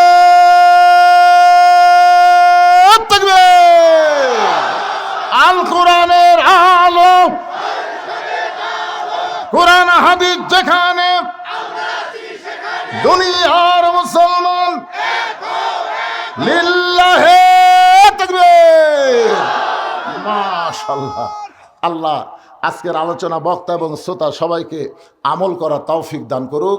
ফজরের নামাজ যেন আমরা জামাতের সঙ্গে আদায় করতে পারি, আল্লাহ যেন সেই তৌফিক দান করে। সকলে কেন আমিন। ইস্তেগফার পড়েন, আস্তাগফিরুল্লাহ রব্বি মিন কুল্লি জাম্মি ওয়া আতুবু ইলাইহি। অসুস্থ বড় ভাই দুইটা কোরআন শরীফ বাবদ 1000 টাকা দান করেছে, আল্লাহ তাকে সুস্থতা দান করে। দোয়া করবো আপনাদের নিয়ে। আপনি কিছু বলবেন? আল্লাহুম্মা আমিন। আল্লাহুম্মা আনতাস সালাম ওয়া মিনকাস সালাম, তাবারাকতা ইয়া যাল জালালি ওয়াল ইকরাম। আয় আল্লাহ তাআলা কঠিন শীতের ভিতরে আরামের বাড়ি ঘুমকে বাদ দিয়া ল্যাপ তোষকের মহব্বত কলিজা থেকে বের করে এই জান্নাতের বাগানে বসে বসে কোরআন হাদিসে আলোচনা শোনার শেষে আমি গুনাহগারের সঙ্গে রহমতের দরজায় ফকির হয়ে দোকানা হাত তুলেছে।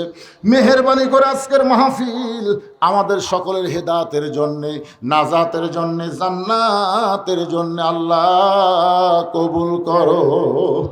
এই মাহফিলের শুরু থেকে শেষ পর্যন্ত যত আলোচনা হয়েছে আল্লাহ, এর মধ্যে যদি ত্রুটি হয়, ভুল হয়, মাফ করে দাও। এর যা হাদিয়া মঞ্জুর করো। সোনার মদিনায় নবী পাকের রওজা মুবারকে আল্লাহ কবুল করে নাও। তামাম আম্বিয়ায়ে কেরাম, আসহাবে কেরাম, তাবিঈনে কেরাম, তাবা তাবিঈনে কেরাম, তামাম পৃথিবীর মাটির নিচে যত মুমিন মুমিনা আছে আল্লাহ, সকলের আরওয়াহ পরে হাদিয়া কবুল করো। আল্লাহ যার নামে তমিজউদ্দিন মাদ্রাসা, আল্লাহ তার কবরকে জান্নাতের টুকরা বানায় দাও।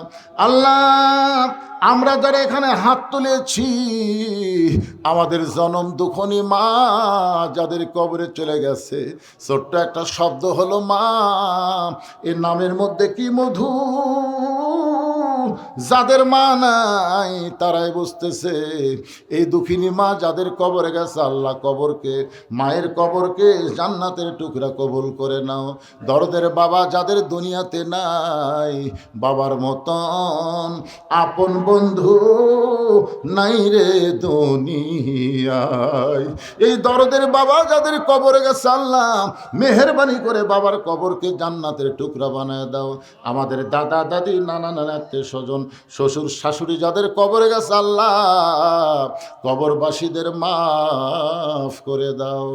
এই বিলহামলা মাদ্রাসাকে কিয়ামত পর্যন্ত কবুল করে নাও। এই মাদ্রাসার জায়গা দিয়ে, জমি দিয়া মাদ্রাসা তৈরি করে এখন পর্যন্ত যারা কবরের ঘরে ঘুমাইছে আল্লাহ, এই মাদ্রাসাকে ওসিলা করে তাদের সকলের কবরকে জান্নাতের টুকরা বানায় দাও।